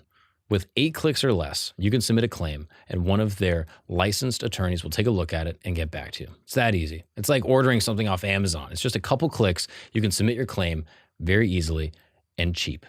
Yeah, how about $0? That's how much it costs to submit a claim with Morgan & Morgan. Extremely easy, no fee required. So, if you are ever injured, you can go check out Morgan & Morgan. Their fee is free unless they win. That's right, unless they win for you. Unless they fight and get you compensation, you're not paying a single dollar. That's a pretty good deal. So, for more information, go to forthepeople.com/Gagnon. That's correct, forthepeople.com/Gagnon, or dial pound law, that's pound 529 from your cell phone. That's for the people, forthepeople.com/Gagnon, or dial pound law, pound 529 from your cell phone. This is a paid advertisement. Now let's get back to the show after this short disclaimer. What's up, guys? We're going to take a break really quick because I got to tell you about an amazing service known as Blue Chew. That's right. Blue Chew is a service that basically delivers this chewable tablet to your door whenever you want, once a week, once a month. I don't even know if they could do it that frequently, but they'll send it right to your door. You don't have to go to the doctor and have some awkward conversation with some guy in a lab coat, some dude that's judging you, probably, if I had to guess. With Blue Chew, it's super discreet. The packaging is discreet. It's just a couple questions on their website, and they will send you chewable tablets that have basically the same active ingredients as like a Viagra or a Cialis, but at the fraction of the cost and in a chewable form. It's great. It truly is. I mean, one time I was in the woods and we were cold and it was raining, and I pitched a tent with the help of Blue Chew, and everyone gathered under it, and we were safe, and it saved me and a lot of lonely people. So if you're interested in Blue Chew, here's how you get it. You're going to go to bluechew.com and use the promo code Gagnon. That's right, Gagnon. It's kind of funny. Gagnon has the promo code. I don't know why exactly, but it is funny. And you're going to receive your first month for free. That's right. BlueChew.com. Use the promo code Gagnon. Check it out. Blue Chew. Let's get back to the show. Amazing. And we're back. Thank you guys so much. Appreciate y'all. Yeah, I think this conversation is really fun. A lot of people are enjoying it. It's interesting. There's some people that are somewhat annoyed by hearing a perhaps you could say left, a liberal perspective, a university perspective, which is interesting. But I just want to make the point that I'm interested in hearing a plurality of views. I think it's important for this show specifically to entertain political ideas from, I guess, many sides. I think that by evaluating all the potential political perspectives, people are able to kind of ascertain what they actually believe. And by staying within one specific channel or one specific political purview, I think people do a disservice to themselves when it comes to actually understanding the scope of American politics. It's interesting to hear you say this because, in fact, Americans overwhelmingly choose now media that gives them information that reinforces what they already believe. Mm-hmm. People do not look for disconfirming information. People don't like it. They don't want to be unsettled. They don't want to be confused. They don't want to have doubts or questions. Mm-hmm. So there's a lot of evidence that people aren't mixing with people who have different views. Families are breaking up about this. Yeah. people when they date are apparently or choosing based on political sympathies, as among other things. So there's a lot of resistance to seeing things from another point of view. It feels like a shame to me. I don't know. Again, I think that in the scope of American politics, we need conservatism, but we also need liberalism. And I think that the two of them need to work together and that they need to talk to each other to create policy that is common sense for both sides that fit within this greater kind of Overton window. And yeah, I think that's the function of this show and sort of my personal desire is talking to people that have political ideas similar to mine, but also different than mine, and challenging what I believe and also reinforcing what I believe. And from a business decision, probably a bad idea. People are going to be pissed. But next week, I'll probably have, some conservative political scientists on that'll have very different views than you. And people might like that, and then there'll be a lot of people that hate that also. So no one will be happy. It's kind of like American elections, Half the people will be pissed no matter what happens. That's right. That's okay. Maybe I should just pick a side and just go all in and just blindly just follow that to the end. No, I think we really have enough of that going on. You might be right. Okay, let's look at some of these presidents. All right. So while we're going through our presidential tier list, I don't know if you, again, just to get the audience up to speed here. We have S tier at the top. That is the best. That is, these guys might be 10 out of 10. The superstars. The superstars. Some of the best presidents we ever had. And then A would be just below that. Still excellent, but not S tier. And then following down the list. NA, I don't really know what. That would just mean you wouldn't qualify. Maybe like the one dude that was only president for like 2 months. Maybe, I forget his name. He got like pneumonia at his speech or something. Yeah, William Henry Harrison. Maybe he would be an NA. Also, we only have the pictures of the presidents here, so I really hope you remember who these people are based off their faces, because I'm not going to be able to. Maybe we'll do some Googling. Okay, where do you want to start? Do you want to start? We start with George. George W? Yeah, George Washington. All right, George W. George Washington. Let's go. What do you think of him? Where would he go? I'm going to put him at the top as a superstar. That's S tier? Yeah, S tier. And for what reason? He could have turned the position essentially into royalty, into a kingship. He didn't. He stepped away. He not only did he step away, but he respected the boundaries of He respected the boundaries of the presidency. He helped to establish the boundaries. He also, let's remember, there wasn't really a country when he became president.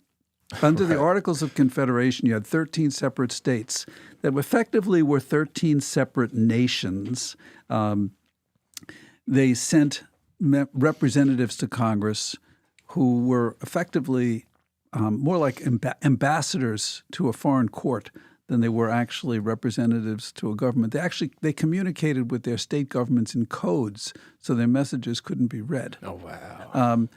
Out of that, the Constitutional Convention had to form a government, a limited government, and Washington had to bring that to life. But he also had to become the country in some ways.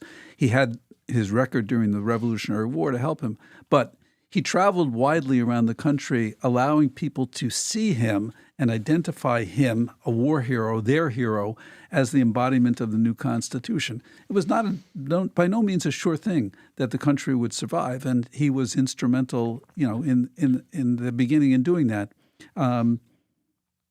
He also, by the way, gave a significant pardon to the rebels during the Whiskey Rebellion. So that was going back to our pardon issue. Yeah, interesting. So I think he has to, whatever his flaws as a human being, and I'm not minimizing the fact that as a slave owner, he did some awful things, but I still think he deserves to be at the top. There we go. All right, number John two. Adams is number two.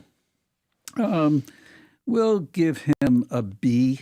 I think, at best, and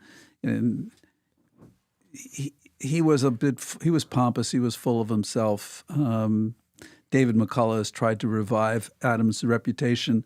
So I'm going to say he's a B because he allows for a certain amount of continuity, generally reasonable policies.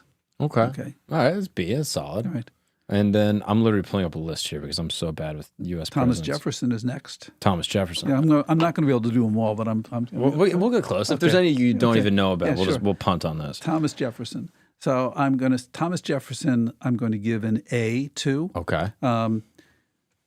Sees the first peaceful transition of power in the United States where party control shifts. Jefferson brings a new coalition into office. The Louisiana Purchase is a good move. That was awesome. Adding to the territory of the United States, expanding the territory of the United States. That was a crazy deal, the Louisiana Purchase. But in general, maintaining communication with the opposition as well, not vilifying the opposition. It's during his administration that the international slave trade, the United States disallows the importation of additional slaves. That's a modestly positive step that was allowed under the Constitution. There were many things he bungled, including relations with Great Britain. Really tough time to be president of the United States for both Adams and Jefferson because the Napoleonic Wars are underway, and they're global in scope, and the British Navy is relentless in its attempts to control the trade across the world and essentially limit who the United States can trade with. So under difficult circumstances, I think Jefferson will rate fairly highly. Okay. James Madison is next. Not so good. James Madison's great contributions to the United States come in the drafting of the Constitution, not in his time in the White House. There's some territorial gain that occurs then, but there's not a lot to be said for Madison. So we can put Madison down as a C, if you will. Okay, Madison's going C. Wow. Yeah. I'm kind of surprised by it. I feel like I hear the name Madison. You do, all the but time. not so much for being president. That's my point. Okay, all James right. Monroe. James Monroe is an old fogey by the time he becomes president. He is president during the controversy over the Missouri Compromise. There isn't a great. I mean, the Monroe Doctrine that he declares that the United States won't allow other European nations to interfere in the Americas is a strong statement of the independence of the Western Hemisphere. But I can't think off the top of my head. Not a great deal, to say, about Monroe as a president. So let's put him down as a C. Also, I guess I'm going to be a tough grader. Yeah, no, that's good. That's good. No free passes here. Yeah. Okay. What about John Quincy? John Quincy Adams is an unusually decent human being. He's the first non-Virginia politician to be president of the United States. Well, no, John Adams was also, but John Quincy Adams breaks the Virginia stranglehold on the White House that had gone on for 24 years. But he comes into the White House under curious terms where he essentially it's generally thought he made a deal to become president with John Calhoun of South Carolina, where Calhoun he made Calhoun the Secretary of State, because that was the stepping stone into the White House up until that point. But Adams didn't have as many electoral votes as Andrew Jackson did. So people felt that John Quincy Adams becoming president was stealing from the will of the American people by making him president instead of Andrew Jackson. He did there isn't a great deal he did in the White House that comes to mind. He was very fair in his approach to Native Americans, something that Andrew Jackson quickly reverses, basically. But, for example, John Quincy Adams was adamant that in the Alabama territory, the lands that had been promised to the Native Americans should, in fact, be given to the Native Americans should keep that land. When Jackson becomes president, he supports the move by whites coming into Alabama to push Native Americans out, and then he engages in other horrible policies towards Native Americans. John Quincy Adams didn't. Not only that, but John Quincy Adams later on becomes a fairly forceful advocate, abolitionist advocate. He's against slavery. So it's a little, again, with some of these guys, you're weighing what their whole lives are rather than just what their presidencies are. So I'm going to give John Quincy Adams a B. Okay. I mean, yeah, he seems like a pretty nice guy. Yeah. You know what I mean? Okay. Trying to help the natives. Then we have Andrew Jackson. And Andrew Jackson is a very controversial figure as a president. This is a wild guy. Yeah. I mean, he has a wild career. His approach to Native Americans is abominable. This is Trail of Tears. Trail of Tears, among other things. So that's, he's really awful where that's concerned. On the other hand, he opens up the White House. He makes it a much more popular office. He's part of a transition to the popularization of American democracy. Many more people vote by the middle of the 1820s. The franchise is expanding. He is a symbol of that. He fights the first Bank of the United States, which was a dominant. That in some ways that he's fighting the establishment. Mm-hmm. It goes a little far to say he's the Donald Trump of his era, but there are some parallels. Doesn't Trump have a fondness? I don't want to put that there if it's not there, but I think he had made a mention that he liked Andrew Jackson's sort of rebellion against the establishment. Yeah, I think that's true. So Jackson does rebel against the establishment. He fights the Second Bank of the United States, which was very much a corrupt elite organization at the time. He also insists on the authority of the national government to enforce its laws. This is a time when South Carolina tries to nullify federal laws within South Carolina. Tariff, in fact. South Carolina did not want to collect tariffs because it felt that the tariffs were damaging the economy of South Carolina. The Southern economy depended very heavily on exports. If you rely on exports, tariffs are dangerous because tariffs will other countries retaliate with their tariffs. So South Carolina feared the economic impact of tariffs. They wanted to nullify the tariff, claiming it was unconstitutional, that the tariff could only be used in a limited way to secure revenues. It couldn't be used to promote industry, which was what they thought was being done by other political actors, like Henry Clay, for example. So Jackson insists that the law be enforced. He pushes a force bill through Congress that would have allowed him to send troops to South Carolina and to collect the tariffs in South Carolina, and essentially would have precipitated an early civil war of the United States government against just South Carolina, because South Carolina was out there by itself. But even after he passed that bill, he then negotiated a reduction in the tariff rates, which gave South Carolina a way to save face and not have to push for nullification. That seems good. Yeah. And he hated John Calhoun, which I respect, because Calhoun is one of the more venal figures you come across in American politics. And he later said he wished he had hanged Calhoun during this controversy. So we're going to I'm going to give Jackson a controversial A grade here. Wow. So I'm shocked. Not top, but a controversial A grade. I'm shocked. That's how much you hate Calhoun.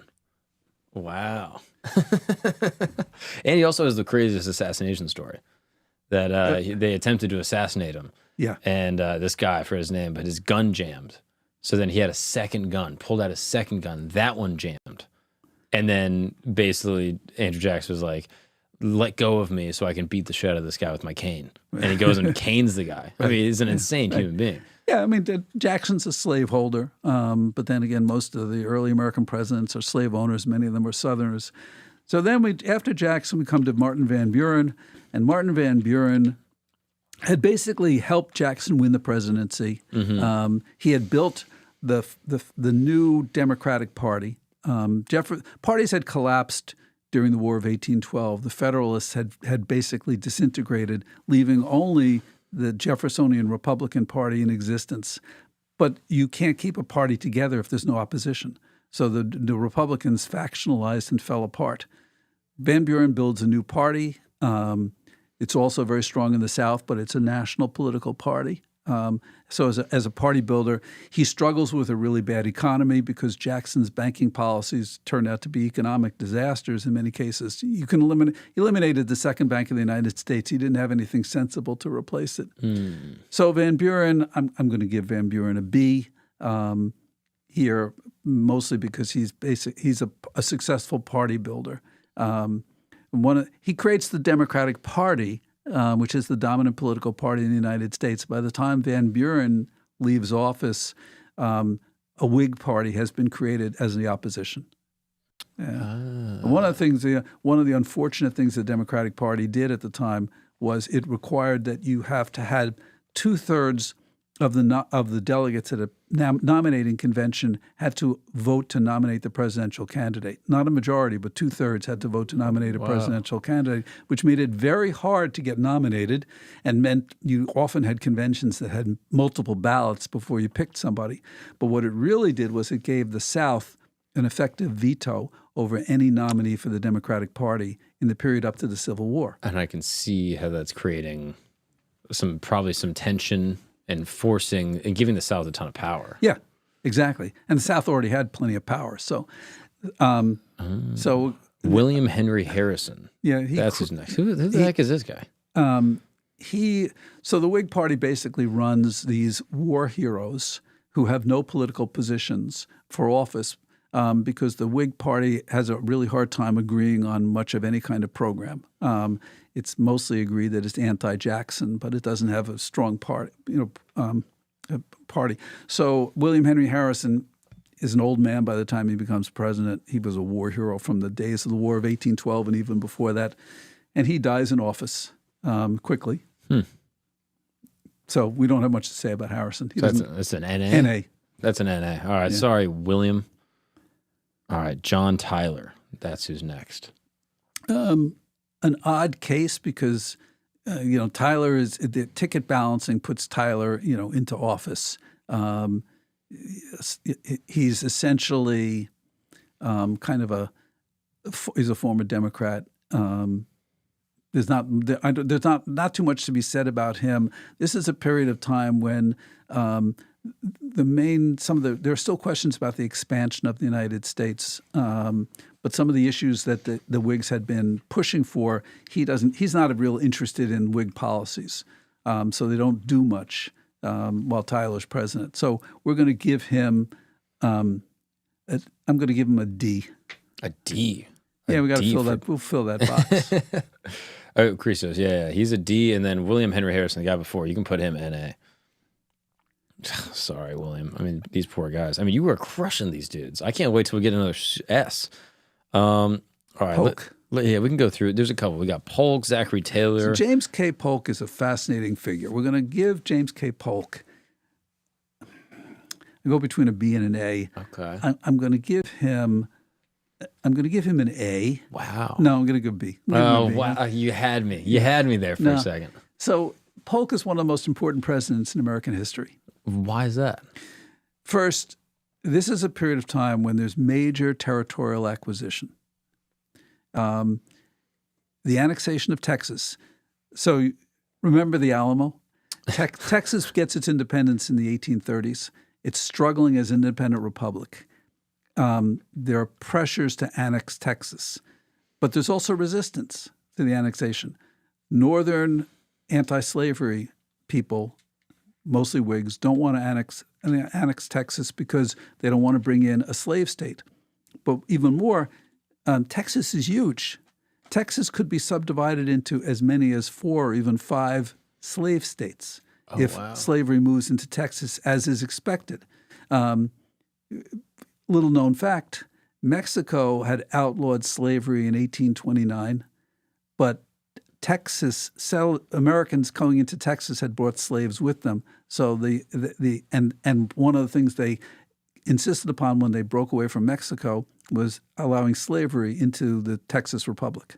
So Texas was a future slave state or more than one slave state. Then, in addition to the annexation of Texas, Polk arranged for the annexation of Oregon, although not as much of Oregon as he had originally said. He provokes a war with Mexico, basically by sending American troops across the border, the traditional border of Texas, into what was Mexico, claiming that it was part of of Texas and therefore part of the United States. The Mexicans fight. There's a small skirmish or small battle there. They fight a war. The Americans defeat the Mexicans quickly in 1846 and begin to negotiate to acquire all of the territory that is now New Mexico, Arizona, part of California, and part more northern than that. I don't have the exact boundaries in mind. So this annexation is it is an expression of the idea of manifest destiny. Sea to sea. Right. A continental empire, and many people at the time were in favor of seeing the American borders expand, although there are those who are opposed to it. Because notice that all of this territory, or much of this territory that's been acquired, is in the southern United States, and therefore the question is, what's going to happen to slavery? Mm-hmm. So this is one of my favorite little anecdotes. A man named David Wilmot, Pennsylvania representative, a Democrat, in the last day of the congressional session in 1846, stands up. They're debating a bill about giving President Polk money to buy land from Mexico, California, New Mexico, et cetera, in a treaty. Buy that money. And Wilmot, a first-term Democrat, stands up, and he's recognized. The Democrats control the House of Representatives, and they don't expect any trouble from Wilmot. The Whigs, they won't let the Whigs speak. They recognize Wilmot, and he proposes his proviso, which is that there would be no slavery allowed in any of the territory purchased from Mexico. And he essentially blows up American politics with that one act, because the Wilmot proviso will antagonize the South, turn them against, ferociously against the Whigs and against any anti-slavery Democrat. And Polk himself is basically discombobulated by this, because he can't understand why are people talking about slavery in this area. Nobody's ever going to bring slaves here. You can't grow cotton in New Mexico. There's no basis for slaves to come into this territory. So why are we even debating this? Nevertheless, so Polk basically, he has already said he's not running for another term. The parties make their nominations. We then get the election of Zachary Taylor. Oh, wow. And Taylor, I'm going to give a C to Taylor. Well, I'm going to give Taylor a B, actually, which may be rating him highly. For what reason? So Taylor is a Southerner. He's never voted. He's never taken a political position. The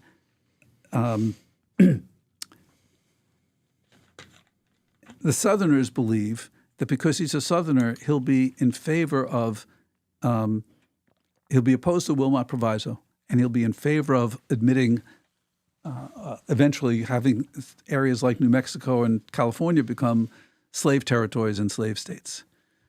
Turns out he doesn't think that way at all.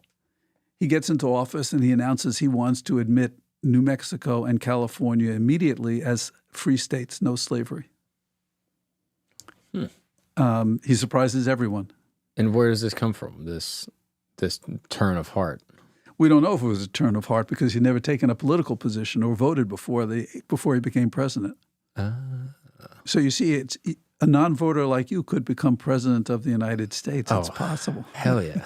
I wasn't born in America, though. Oh, okay. You're out of luck. So while they're debating whether or not to admit California, Taylor dies in office. How does he die?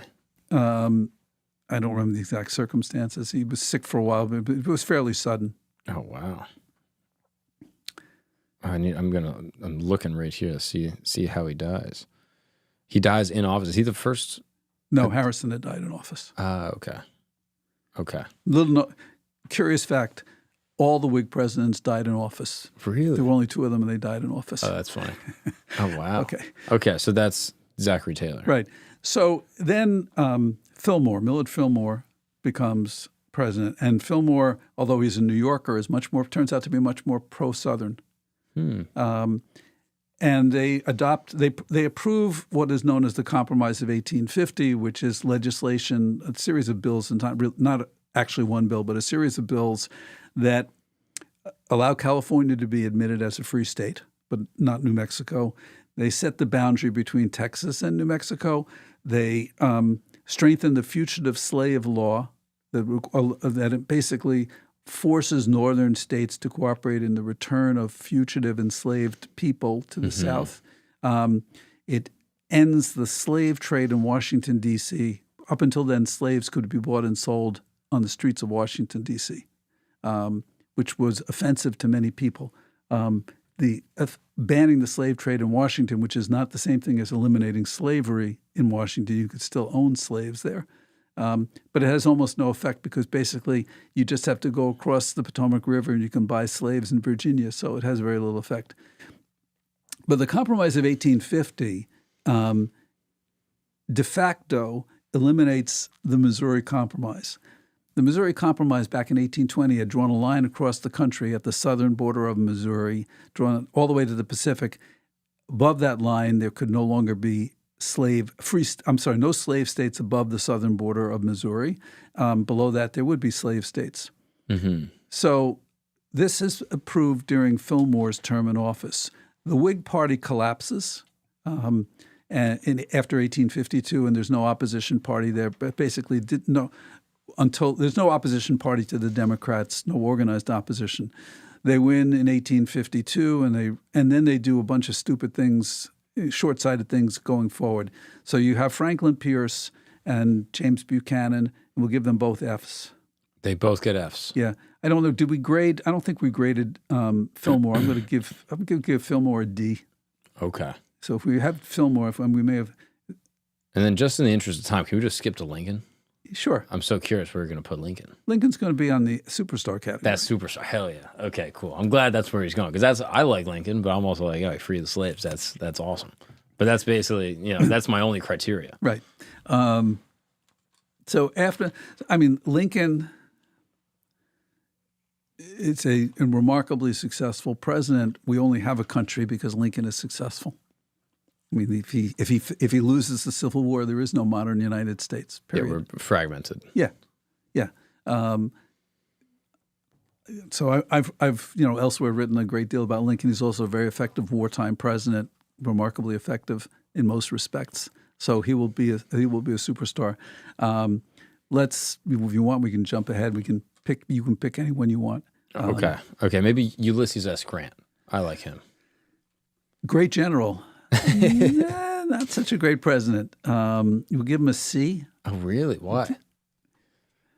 Well, first of all, he allowed an enormous amount of corruption around him. He had bad judge of character when it came to people around him. Too trusting, too willing to let people do what they wanted to do. He did do some good enforcement of Reconstruction. That was valuable and important, but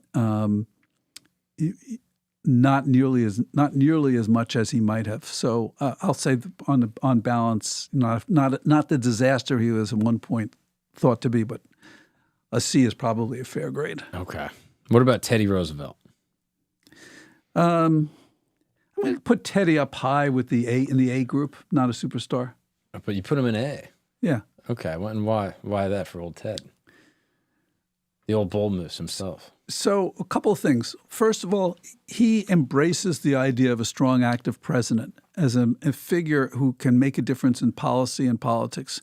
In between Lincoln and Teddy Roosevelt, you have a series of presidents who preside over the dramatic weakening of the presidency in the late 19th century, and only bit by bit do they begin to strengthen it again. William McKinley, you might give him, a decent grade because he did some significant territorial acquisition for the United States and helped establish the United States as a global power. Teddy Roosevelt contributions include a significant increase in the role of the federal government in regulating the economy. He's more vigorous and active in that area.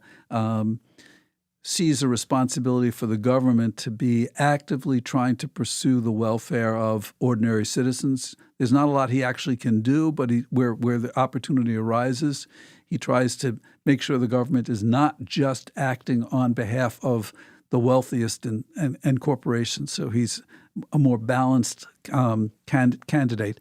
As a progressive Republican, he stands apart from the old guard of his own party. So and also internationally, he does a lot to establish the presence of the United States as an actor on the global scene. wins the Nobel Peace Prize for negotiating the peace between Russia and Japan after their war in 1900, 1901. So he's helped establish the United States as a significant naval power going forward. So I'll give him, a solid A. Taft, who follows him, mediocrity, we'll give him a C. Yeah, too fat, huh? That's what he was big. I'm pretty sure he got a custom bathtub in the White House for his large size. Is that true? Then I don't remember that particular detail. Then he does he becomes a Supreme Court justice after that. Taft does. Yeah. Oh wow. Yeah, it's quite unusual. He's got a good career. Yeah. I mean, president of Supreme Court justice. Who appoints him? Is that Woodrow Wilson? It may have been Wilson. It must have been Wilson. All right. What about Woodrow Wilson? We got to talk about him. World War I, right? I'm not a Wilson person. Oh, really? I would be generous to give. I'm going to give Wilson a D. Wow. And for what reason? A couple of reasons. First, he completely mismanaged the United States entry into World War I. That was the first big thing that he did. I've written about this, but essentially he allowed the United States to be drawn into the war on terms that the United States didn't really control. The second thing was in his fighting of the war, he didn't really have established very clear political objectives that he communicated to his military very carefully. And then after the war, he completely bungled the peace negotiations. The Treaty of Versailles, the Treaty of the War. League of Nations. Is a nightmare. There's nothing he did right there. In a time where we could have become like a real great political player. He was one of the more racist presidents the United States has had, and he brought segregation big time into the national government, into Washington, D.C. Yeah, that's hard to do, to be the most, because there's presidents that own slaves, and Woodrow Wilson still somehow was a top-tier racist. Yeah, and so I have very little good to say. I know he was progressive. He did some things, in terms of economic management in his first term that probably, earn him some credit. But I'm sticking him down there with the D. Fair enough. What about FDR, Franklin Delano? Well, we got to put him at the top. He's going all the way up? Yeah, he's going all the way to the top. Oh, the S. Okay. Go with the S. Talk to me about the New Deal. Why do you like FDR? He was willing to experiment and try things, even if he wasn't necessarily right about them. He made it clear that the national government had the responsibility to lift the United States out of the Depression, even if he didn't really know how to do that. A lot of his early initiatives were voided by the Supreme Court, which was still very, very conservative. He had to threaten to pack the Supreme Court by adding more justices. His proposal for court packing, which he came up with after his reelection in 1936, backfired on him badly. He wanted to appoint a new justice to the Supreme Court for every justice on the court who was 70 years old or older. Oh, wow. A new justice? An additional justice. Right. So, we've been set at 9 justices since the 19th century, and his proposal would have added justices essentially temporarily. And after that, the Supreme Court began to approve his New Deal actions. So the expression "a switch in time saves 9" dates back to Roosevelt's court packing scheme. Oh, interesting. Then eventually he got the United States out of the Depression. It took a long time, but he did that because basically he finally appreciated the need to spend money to get ready for World War II, to revive to build a defense industry, and he did that just in the nick of time. And then he's a successful president during World War II because he effectively accomplishes most of the United States' political objectives, including the unconditional surrender of Germany, the defeat of Japan, and establishes the United States as the global superpower. Yeah, I mean, that sounds pretty good to me. Yeah. I'll mention Eisenhower. Yeah, because Eisenhower, you wrote a whole book on Eisenhower. Well, I edited a book on Eisenhower. I've written about a good deal about him. And Eisenhower, he's one of these people who's come up in the rankings. He was originally seen as a mediocre president. Now I'd give Eisenhower an A. What is Eisenhower gets an A because he really understood the political time he was in and what the limits of the office were, and what he could do as a president effectively, that would keep his options open so he could do more. He was effective. There were no wars during Eisenhower's term. He got out of Korea. There were no additional wars, and it was a very dangerous time. There were multiple times when nuclear war could have started.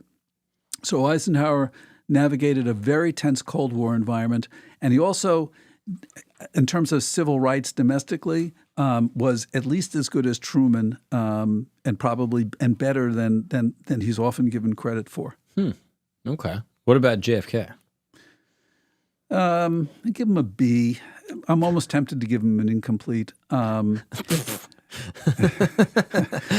Literally? That seems a little callous. Okay, but this is one of those exercises where we can be as free as we want. Exactly. You know, he's rhetorically, he's very good. He brings energy into the White House. Managed the Cuban Missile Crisis could have been the end of the world, basically, and he manages to get the United States through the Cuban Missile Crisis, as well as, there's crises in Berlin. There's the Bay of Pigs invasion, which he totally botched. But didn't he hate the Bay of Pigs? I thought that was done by... Eisenhower had set the planning in motion, but Kennedy didn't have the brains to stop it.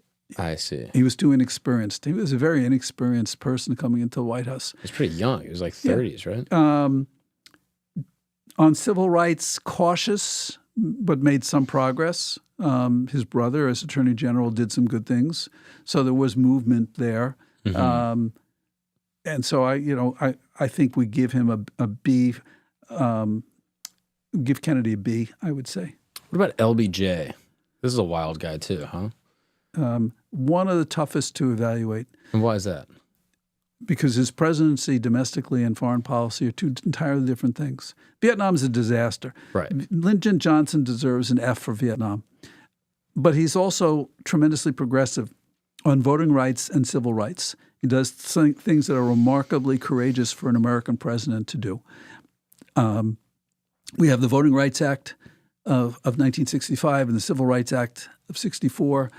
Major legislation on civil rights, major expansion of the federal role in trying to, in urban development, in housing, a lot of, essentially he is the quintessential big government president.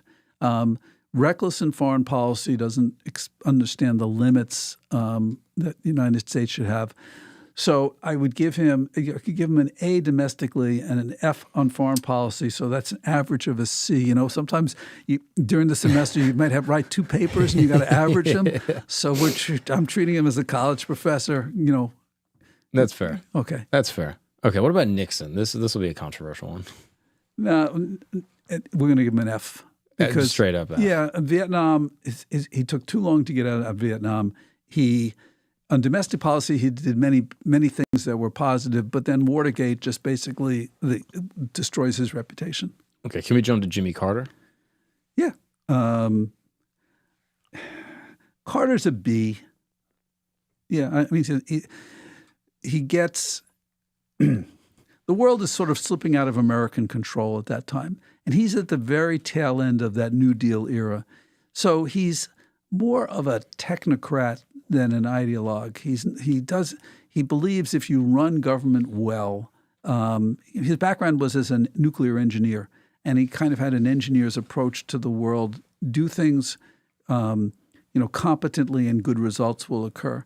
So you don't get there's no vision that's associated with Carter, and the whole idea of an activist government is beginning to fall into disrepute. He doesn't have a good way to deal with the high inflation of his era. Mm-hmm. He struggles in some ways. He's the Joe Biden of the era, where inflation kind of thwarts him. And internationally, this is when the Iranian Revolution occurs. There's a hostage taking there that he struggles with. So there are pluses and minuses overall. When was the Iranian Revolution was 1979, right? Yeah. I see. Okay. And the hostage crisis that's created by the seizure of the U.S. Embassy lasts into Reagan's term. Okay. So now where do you put Reagan? Reagan, I'm going to give him a B.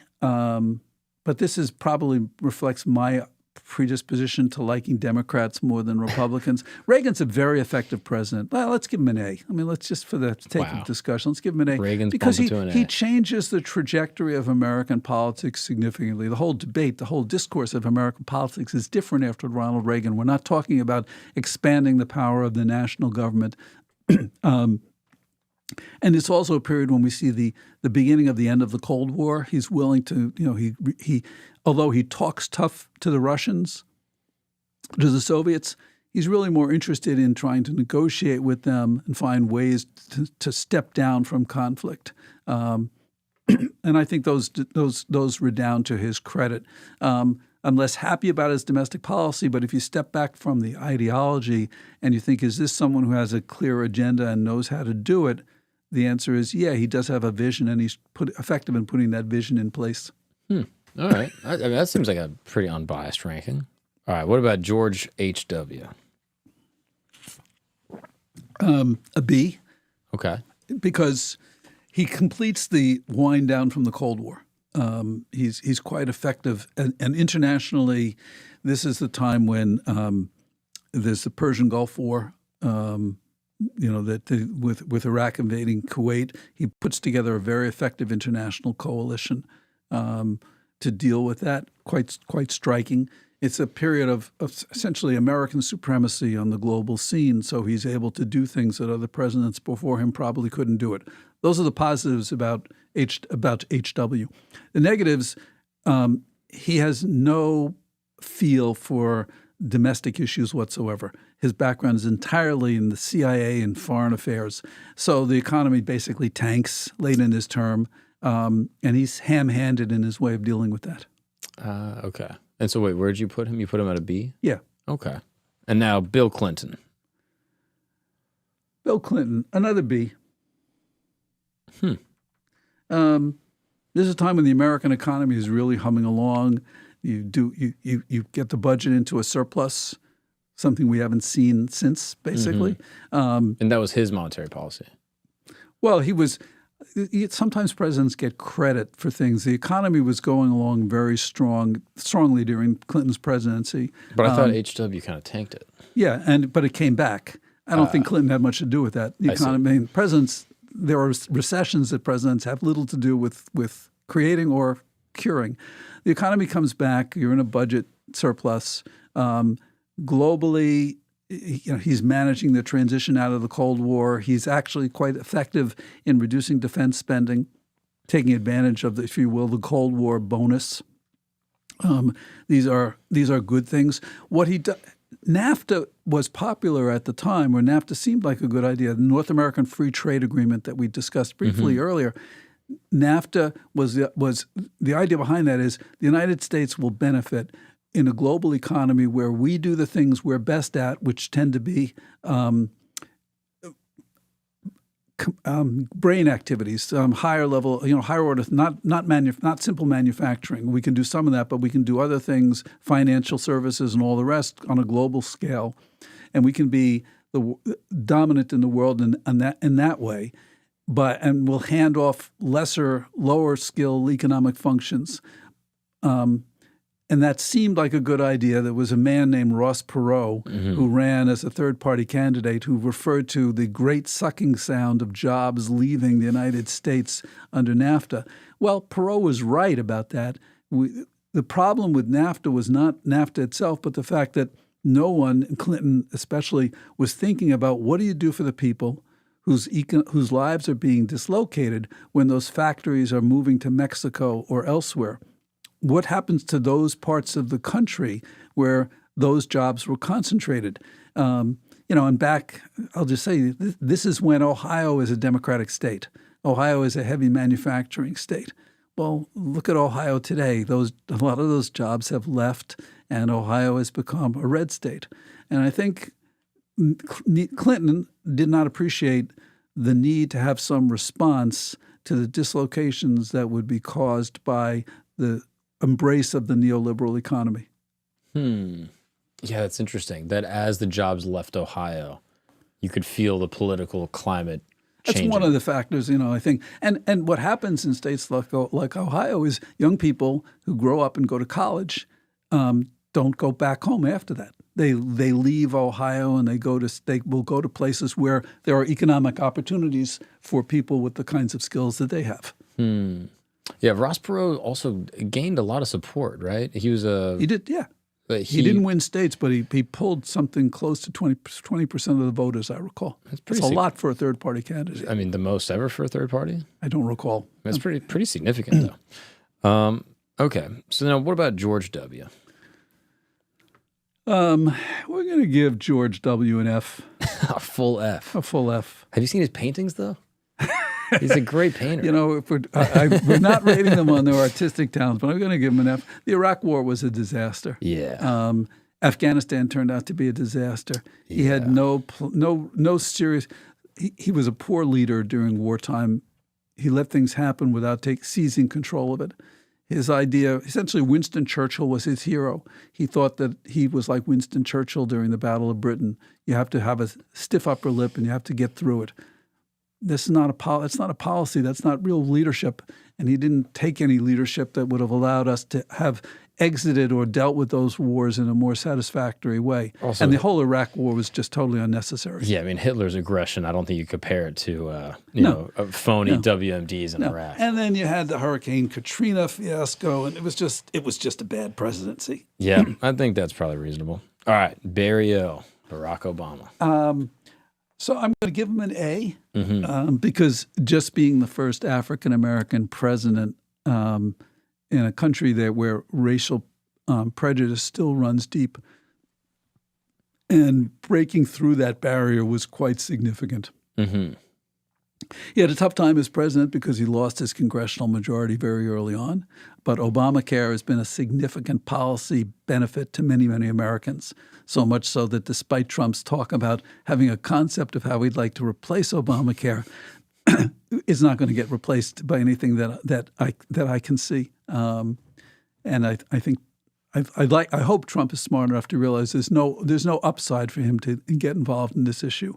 So those are pluses, but just as Bill Clinton didn't respond to the economic shifts happening under a neoliberal economy, I don't think Obama appreciated what that was doing to people's lives either, which meant that when basically Hillary Clinton runs in 2016 to be a continuation of the neoliberal consensus, she's not prepared to she doesn't recognize and appreciate what the limits of that neoliberal consensus are and who it's leaving behind, and how those people are going to respond. So you see when Clinton is running for president, traditionally Democratic states, Pennsylvania, Michigan, Wisconsin, are slipping away from the Democratic Party because the party isn't recognizing many of the things that are happening on the ground. Now, what about Obama dealing with the recession, the housing crisis? He's fine. He's okay in terms of dealing with the great financial collapse of the banks, et cetera, in that 2008 period. He's effective in helping to bring financial stability to the country. Coming out of the recession, there's far too little federal spending to boost the economy as quickly as it might have been boosted. In some ways, if Biden did too much, potentially spent too much money bringing us out of the recession in 2020, Obama's the reverse. He does too little to bring us out of the recession in 2008. Neither one hit the happy medium, if you will. So Biden gets us an overheated economy in some ways and inflation, and Obama gets us a very sluggish response to the recession that occurred during that financial collapse. Okay. All right. Donald Trump, first term. Well, I'm going to give him an F for a couple of reasons. One, I think that January 6th cast a cloud over the whole thing.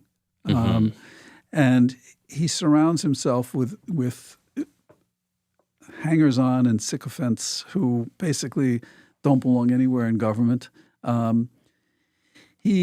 I don't think that the tax cut that he pushed through was unnecessary in economic terms. It blows up the national debt again, adds trillions to the national debt, that your generation is going to end up having to figure out how to deal with that. So there aren't a lot of positives in terms of policy achievements. If an F is the only thing to offset that, I would say, is he understood he needed to bring an end to the forever wars. He wasn't sure how to do that, and he didn't actually achieve that in Afghanistan. But for all the bluster he had in his 2016 campaign, you may remember he campaigned with the theme of we're going to win so much you're going to get tired of winning. We don't win anymore. But the reality was he had no intention of getting the United States involved in any further military conflicts because he saw that as a losing proposition, at least for his presidency. That's good, right? Not getting involved in foreign wars. But the general lowering of the tone of American politics, the aggressive, in-your-face, constant social media tweets and all the rest. Yeah, it gets a little exhausting. Yeah, the rhetoric. Exhausting. We don't really. America doesn't need to have a president in our face every day. Now, we may think Joe Biden may have gone too far in the other direction, as in,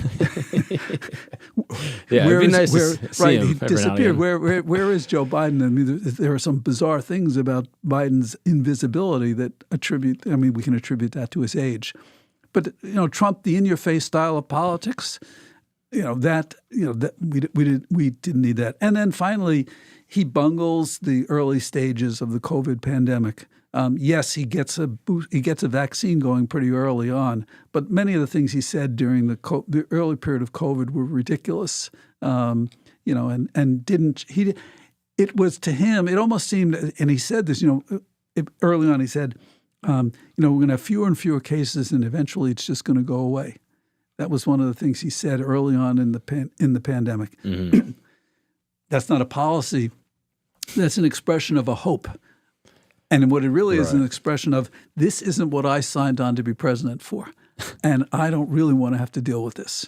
And I think that was a big part of the problem that Trump had early on. Yeah, I mean, the fact that his presidency was cut short by COVID is a bummer. I can see his perspective. If I was him, I'd be like, dang it, dude. Mark, crises come with the job. Yeah. They come in all different shapes and forms. So they come with the job. That's fair. All right, what about Biden? Oh, we give Biden a C, which I think is generous, but I'm going to give him a C. Okay. And the reason I'm going to give him a C for a couple of reasons. First, there's some policies that he adopted that I think were very constructive policies. Although he was, I think we've learned probably that we kept the COVID restrictions in place for too long. Mm-hmm. He did oversee a quick rebound from the COVID recession, and spent money that needed to be spent to get people back to work and back to jobs. He also had a very good policy on climate change.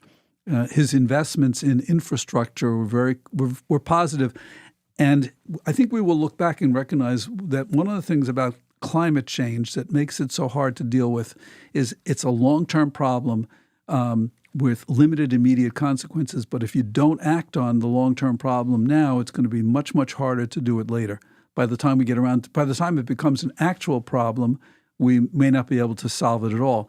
So what he did with Build Back Better, if I'm remembering correctly, was invested a lot in renewable energy technology and the kinds of things we're going to need to have to be effective, to deal with climate change effectively. He coupled an immediate policy investment with a long-term as a response to a long-term problem. Coupling an immediate response with a long-term issue is an effective way to address a long-term issue. And I think Biden will probably get recognized for having done that more effectively than any president up until this point. Negatives, multiple negatives. Running for re-election, big negative. Yeah. The border policies, big negative. Unforced errors. Afghanistan, unforced error. The way that he chose to exit Afghanistan, I acknowledge there was no winning way to get out of there, but it was badly done, and it probably invited hostile powers to take actions, including Putin's take action that they might not otherwise have taken if the United States seemed more stable in terms of its willingness to invest abroad. Positive, standing up with Ukraine. I think that, although in ways not necessarily the most effective way, but in general, the policy of standing by Ukraine. So it's a mixed record, and I think that's why the C grade is probably deserved. Well, Dr. Polsky, thank you so much for your time. I think we covered all the big ones. There's a couple we missed, but maybe at a different time we can revisit some of these. Thank you so much for sharing your perspective. It's been my pleasure. I'm glad to have had the opportunity to chat with you and Absolutely. to say some things and maybe stimulate some thinking, including angry responses on the part of people in the audience who can fill in their comments. Sure. Anybody wants to write to me and further engage, I'm at Hunter College, and I'll try to answer my emails. Amazing. Well, Dr. Polsky, I really appreciate you, and let's do this again soon. Thank you very much. Thank you, everybody that watched. Thank you for everyone that commented. I appreciate y'all. We'll be doing more of these lives. If you're enjoying them, please let me know. Please reach out to me on Instagram or even in the comments right here. And I'm enjoying the immediacy. It's more fun, I find, to just kind of be in the moment, reacting to things in real time. So if you guys are enjoying it, please let me know. If you have any adjustments or addendums to the process, we're all ears here at camp. Thank you for joining us once again, and we'll see y'all soon.